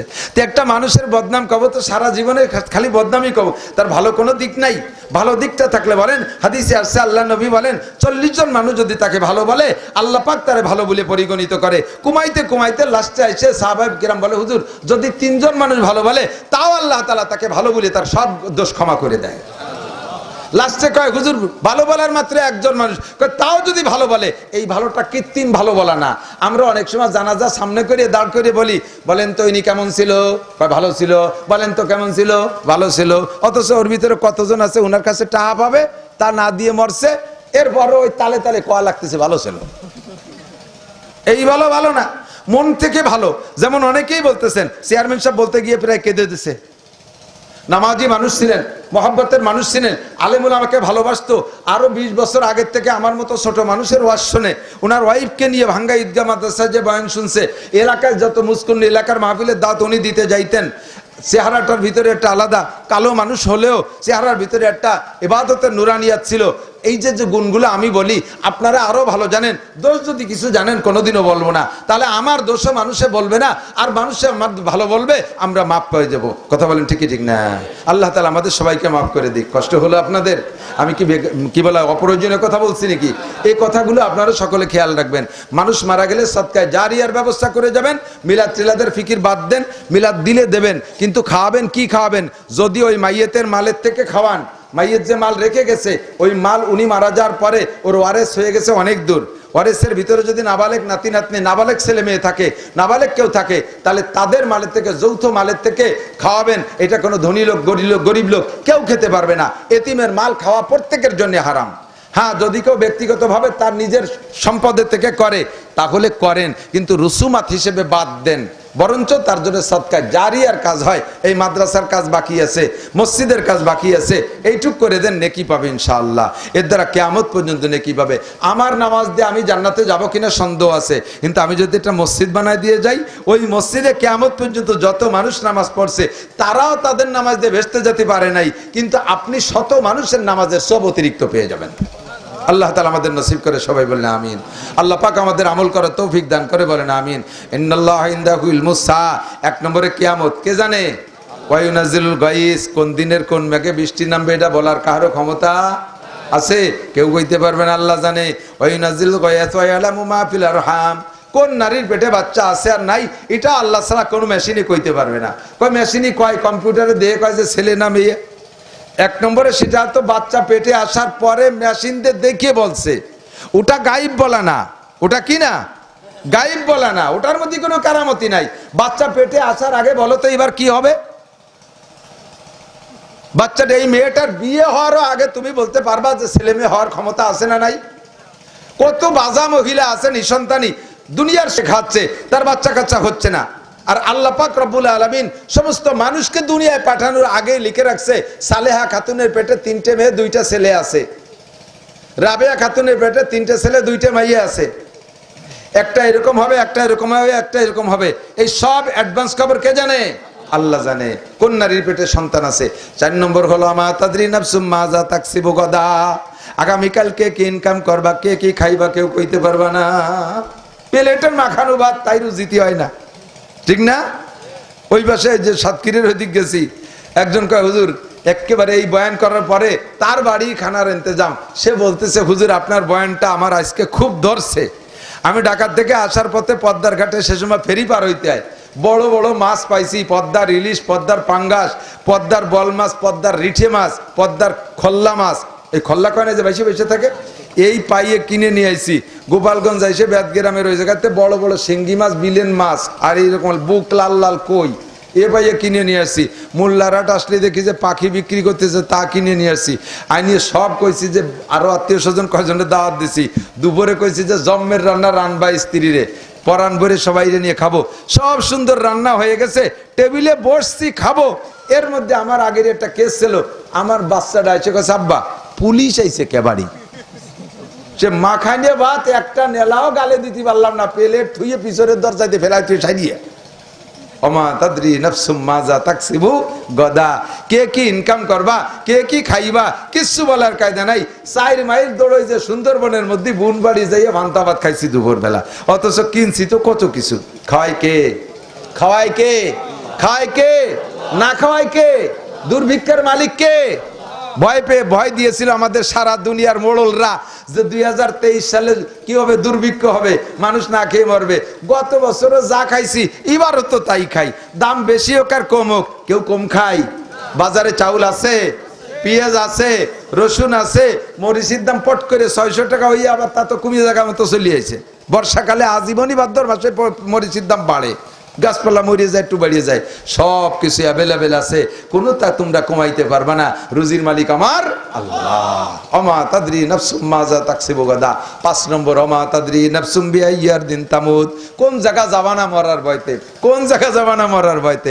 নসিমনে ওঠে না মরার ভয়তে। কে কয় নসিমনে উঠে আমার আব্বা অ্যাক্সিডেন্ট করে মরে গেছে, ওর বাপ নসিমনে মরছে বিধায় নসিমনে উঠবে না। তাহলে কি নসিমন মানেই কি আজরাইল? তা নসিমনে উঠিস নে মরার ভয়তে, উঠবি কিসি বাসে, বাসেও তো সেদিন ইমাদ গাড়িতে কত ডুন্ডে মারলো। উঠবি কিসি লঞ্চে, লঞ্চও তো ডোবে। থাকবি কোন জায়গায়? তোকে বাড়িতে তোর দাদা মরছে, তোর বাপ মরছে, তোর মা মরছে, তোর নানা নানি মরছে, সব বাড়িতে। তা বাড়িতে কে? আজরাইল তো গাড়ি চেনছে, আজরাইল বাড়িও চিনে গেছে না, আজরাইল গাড়ি চেনছে, বাড়িও চিনে গেছে। কোন জায়গা যাবা মরার ভয়তে? ফাইনাল মাপার, কোথাও যে বাঁচার কায়দা নাই, সব জায়গা সমস্ত সারা দুনিয়া আমার আল্লাহর। কাজেই তুমি রেডি থাকো, এনি টাইম এভরিডে, 24 ঘন্টা প্রস্তুত থাকো। আস্তাগফিরুল্লাহ মুখে জারি করে নেন, আস্তাগফিরুল্লাহ মুখে জারি করে নেন, আস্তাগফিরুল্লাহ। আমি আমার ব্যক্তিগত একটা ক্ষুদ্র আমল বললে পরে আবার শয়তানে আমলে বাধা দেয়, প্রতিজ্ঞা করে নিচ্ছি ইনশাআল্লাহ শয়তানে তুই আমারে বাধা দিতে পারবি না, আমার আমল আমি করবই। বলেন আমি করবই। শয়তান আসলে তারা লাথি মেরে চিৎ করে ফেলাই দেবো। আমি বাড়ি থেকে কাজ করি, রেগুলার কাজ করি, আমার হাত ধরে দেখতে পারেন, দূরিত যদি দেয়া যায় টের পাচ্ছেন। হাত দেখলে বোঝা যায় যে কাজ করা হাত। আমি যদি বলি এই আমার এই কাজ করে দিতে হবে, এর মধ্যে থেকে 10-20 জন যুবক আমার সাথে যাবে, হুজুরির বাড়ির কাজ করে দিয়ে আসবো, আছে না নাই? আছে না? আমি যদি বলি যে এখন আমার 2 ডজন দেশি মুরগির ডিম লাগবে, ইনশাল্লাহ আমার যুবক বাহিনী রেডি হয়ে যাবে। কোনো বাড়ি ডিম না থাকলে মুরগিরে কিলেই ফেলারি পাড়ালিও পাড়া, হুজুর ডিম খাবে, মুরগি তুই বসে রয়েছিস, ওঠ, যা চাবো ব্যবস্থা হয়ে যাবে। কিন্তু আমি এই লোকাল কালেকশন পার্সোনাল ভাবে করি না। যতক্ষণ পারি আমার কাজ, আমার কাপড় চোপড় আমি ধুই, আমার কাপড় চোপড় আমি দিই, আমি ছাত্রকে কাপড় চোপড় ধোয়াই না। আমার বাথরুম আমি পরিষ্কার করি, ছাত্রকে আমি এগুলো করাই না। আমার রুম আমি পরিষ্কার করি, আমার সিলুমসি আমি পরিষ্কার করি। আমার 3টে গাভী আছে বড় বড়, তার ঘাসও আমি কাটি। এই ঘাস কাটতে কাটতে হাতের গিরে গিরে শক্ত হয়ে গেছে। আমি এ কাজ করি, কাজ আমার নিশা, কাজ আমার মজা লাগে, না করলে আমার ভালো লাগে না। ডেলি 3 বোঝা ঘাস কাটি, নিজে মাথায় করে নিয়ে আসি। সেদিনকে ঘাস মাথায় আসি, এর মধ্যে একদল গেছে আমার ওয়াজের দাওয়াত দিতি, যে ঘাস মাথা অবস্থায় করছে যে হুজুর বলে এই দিক গেল। আমি কই হ্যাঁ ওই দিক গেল, বসেন ডাইয়ে নিয়ে আসি। কাছারির সামনে থুয়ে বাড়ির মধ্যে ঘাস থুয়ে ফেরে সাজিয়ে গুজিয়ে আইসি, আইসি হুজুরে নিয়ে আইসি ডাইয়ে। মজা লাগে। তো কাজ করার শুরুতে আমি বিসমিল্লাহ পড়িয়া সূরা ইয়াসিন তেলাওয়াত শুরু করি, এরপরে সূরা ইয়াসিনের পরে সূরা দাহার পড়ি, তারপরে যদি আমার কাজ শেষ না হয় তারপরে কুলুস সূরা শুরু করি। আমার জবান কুলুস সূরা জারি হয়ে গেছে, কাজের জায়গা কাজ আছে, কুলুস সূরা পড়তে তালে আছে। হাদিসে আছে 200 বার। প্রত্যেক দিন যদি কোনো মানুষ 200 বার কুলুস সূরা পড়ে, আল্লাহ তাআলা তাকে বিনা হিসাবে শহীদদের সাথে জান্নাতি করে দেবে। আপনি কুলুস সূরা পড়তে পড়তে মারা যান, ওই ক্ষেতের মধ্যে মারা যান, আপনার লাভ আছে। কুলুস সূরা পড়েন, ব্যবসা করেন, কুলুস সূরা পড়েন, অফিসিয়াল কাজ করেন। যখন আপনার কথা না লাগে, কলমের কাজ আছে, কলমের কাজ কলমে করুক। আর কুলুস সূরা এটা হলো হায়ার স্প্রিং, এদিক দেখেন জিব্বেটা হায়ার স্প্রিং। হায়ার স্প্রিং চেনেন নাকি? ইদানিং হায়ার স্প্রিং চেনবে না। আগের মুরব্বীরা চাবি দিয়া ঘড়ি মনে আছে নাকি? 24 ঘন্টা একবার চাবি দিয়া লাগতো না? এই চাবি দেয় কোন জায়গা দেয়? ঘড়ির ভিতরে একটা হায়ার স্প্রিং আছে, একবার চাবি দিয়ে টাইট দিলে হায়ার স্প্রিং টাইট হয়, ওই হায়ার স্প্রিং এ ঘড়িকে রানিং রাখে। তো হায়ার স্প্রিংকে একবার চাবি দিয়ে ছাড়িয়ে দেবো, সে যেমন গড়িরে রানিং নাকে, আমার জবানটা হায়ার স্প্রিং, আমার কলমটা হায়ার স্প্রিং, আমি এর খুলুসুরত দিয়ে চালু করে দেবো, ও পড়তেই থাকবে আর আমার কাজ আমি করতে তালে থাকবো। পারা যাবে না ইনশাআল্লাহ? তেমনি যদি কুলুসুরা নাও পারি, মুখে আস্তাগফিরুল্লাহ চালু করেন। কি করেন? আস্তাগফিরুল্লাহ চালু করেন। ইমামে আহমদ ইবনে হাম্বল রহমাতুল্লাহ আলাইহি, ইমামে আহমদ ইবনে হাম্বল রহমাতুল্লাহ আলাইহি, কত বড় ইমাম, 4 ইমামের এক ইমাম। তো ইমামে আহমদ ইবনে হাম্বল একবার উনি একটা স্টেশনে, রাত্রে একটা স্টেশনে আটকে গেছে, যানবাহন পাচ্ছেন না। তো ওই স্টেশনে থাকা অবস্থায় কোনো জায়গা যাইতে পারলেন না, থাকার কোনো ব্যবস্থা, যাওয়ার কোনো ব্যবস্থা নেই। আশেপাশের বাড়ি বাড়ি উনি গেছে যে আমার একটু থাকতে দেওয়া যায়। তা কয়েক বাড়ি গেলে কেউ জায়গা দেয় নেই। এবার উনি স্টেশনে বসে রয়েছে। তো স্টেশনে বসে কি করবে, কোন জায়গায় একা একা বসে থাকেন, এই লক্ষ্য করেন মজাদার। তো উনি যাইয়া দেখে যে একটা দোকানদার যুবক, ওই খোলা দোকানদার, চা বা রুটি এগুলো বানায়। উনি তার দোকানে যাইয়া সালাম দিয়েছে, সালাম দিয়ে যুবকের সাথে সাক্ষাৎ করছে, মুসাফা করছে উনি নিজেই, যাতে তার দোকানের কোনা ওনাকে গভীর রাত্রে একটু বসতে জায়গা দেয়। তো সালাম মুসাফার পরে যুবকরা উনি দেখতেছে যুবক যা করে তাতেই পড়ে আস্তাগফিরুল্লাহ, খালি কয় আস্তাগফিরুল্লাহ আস্তাগফিরুল্লাহ। তবে এই গিলাসটা ধরে সরাইতে আস্তাগফিরুল্লাহ, মাল এক জায়গা থেকে এক জায়গা নাই, আস্তাগফিরুল্লাহ ওয়া আতুবু ইলাইহি, এই ইস্তেগফার পড়ে খালি। তো এবার ইমামে আহমদ ইবনে হাম্বল ওই যুবকরে বলতেছে, তুমি প্রত্যেক কাজে আস্তাগফিরুল্লাহ পড়ো কেন? কয় যে আমি একদিন আমার এক হুজুরের কাছে শুনছি, যদি কোনো ব্যক্তি আস্তাগফিরুল্লাহ পড়ে প্রত্যেক কথায় কথায়, প্রত্যেক কাজের ভিতরে, তাহলে আল্লাহ তাআলা তার সমস্ত মনের সব চাহিদা পূরণ করে। তো আলহামদুলিল্লাহ আমি এই আস্তাগফিরুল্লাহর বরকত পাইছি, আমার জীবনে কোনো চাহিদা বাকি নাই, আমার শুধু একটা চাহিদা বাকি আছে। আমার বিশ্বাস এই আস্তাগফিরুল্লাহর ওসিলায় আমার ও চাহিদাটাও পূরণ হবে। এখন ইমামে আহমদ ইবনে হাম্বল বলতেছে, বাবা তোমার সেই শেষ চাহিদাটা কি? কয় যে আমার শেষ চাহিদা হলো, আমি জানি এই যুগের সবচেয়ে বড় ইমাম আহমদ ইবনে হাম্বল রহমাতুল্লাহ আলাইহি, আমি যদি তার সাথে একটু দেখা করতে পারতাম, তার সাথে একটু মুসাফা করতে পারতাম, এইটি ছিল আমার জীবনের শেষ চাহিদা। আমার এই আস্তাগফিরুল্লাহ যদি আল্লাহ কবুল করেন, তাহলে আমি হযরতের সাথে কোনো একদিন সাক্ষাৎ হয়ে যাবে, এই জন্য আমি আস্তাগফিরুল্লাহ চালু রাখছি।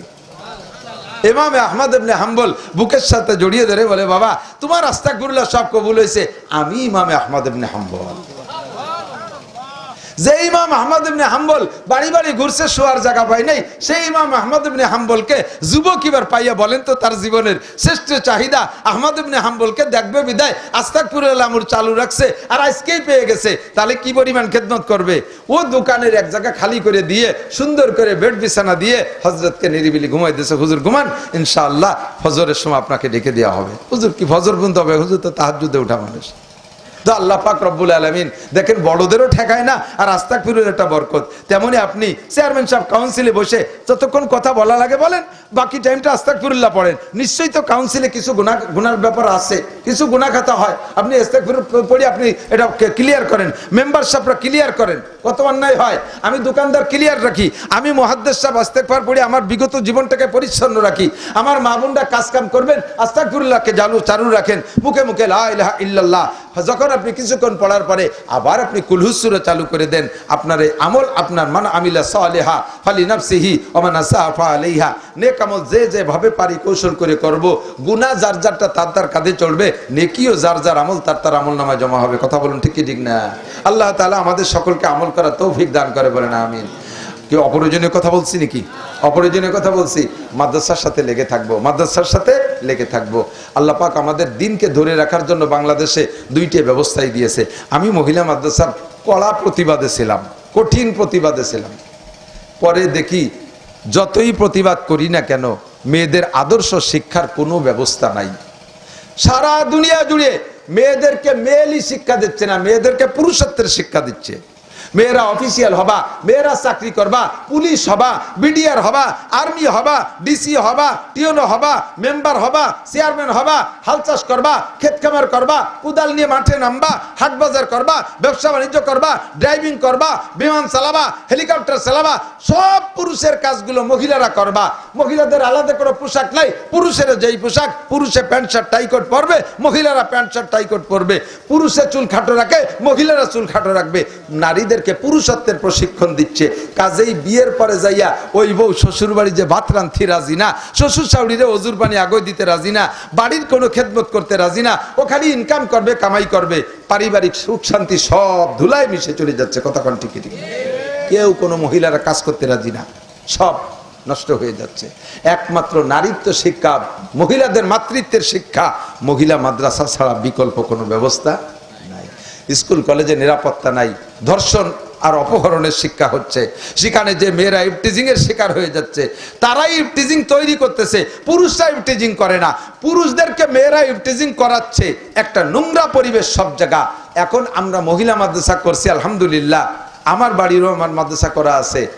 মাস্টাররা এসে বলতেছে, হুজুর আগে আমাদের স্কুলে মেয়েদের, ছেলেদের চাইতে মেয়েদের সংখ্যা বেশি, 800 ছাত্রছাত্রী, 300 ছাত্র, 500 ছাত্রী। ইদানিং তা পার্সেন্ট পার্থক্য হয়ে গেছে, বেশ কম হয়ে গেছে। ছাত্রী এমন কমছে, 500 ছাত্রীতে 200 ছাত্রীতে চলে আসছে। ছেলেরা জায়গায় আছে, ছেলে 300 আছে, মেয়ে কমে গেছে। যে এই মেয়েগুলো কি মরিয়ে গেল নেই হুজুর? আমি বললাম মরে নাই, সব বাস্তি চলে এসেছে আমার মাদ্রাসায়। 1000 আসছে ভর্তি হতি, রাখবো কয় জায়গা নাই। 1000 মেয়ে আসছে, 500 রাখছে, আর সব বিদায় দিছি। আল্লাহর রহমতে কোরআন শরীফ পড়া শিখছে, ছোট্ট ছোট্ট মেয়েরা যা শিখছে আজীব। আমার মেয়ে আমারে অজুর মাঝে মাঝে বলি, একেবারে ওয়াকেই ছোট্ট মেয়ে আদিবা, বছর 4-5 বছর বয়স হয়েছে, ও আমার অজু দেখতেছে। মাদ্রাসায় 2-3 দিন গেছে, ও আমার অজু দেখতেছে। আমি কই আম্মু তুমি অজু পারো না, তুমি অজু শিখতেছো? কয় না আমি অজু পারি, তোমার অজুর ভুল ধরতেছি। আমারে কয় তোমার অজুর ভুল ধরছে। আমি কই আমি তো অজু স্যার, তুমি কয়টা ভুল পাইছো? তুমি 2টা ভুল করছো। কি ভুল করছি? কয় অজুতে 3 বার কুলি করা সুন্নাত, তুমি 5-6 বার কুলি করছো।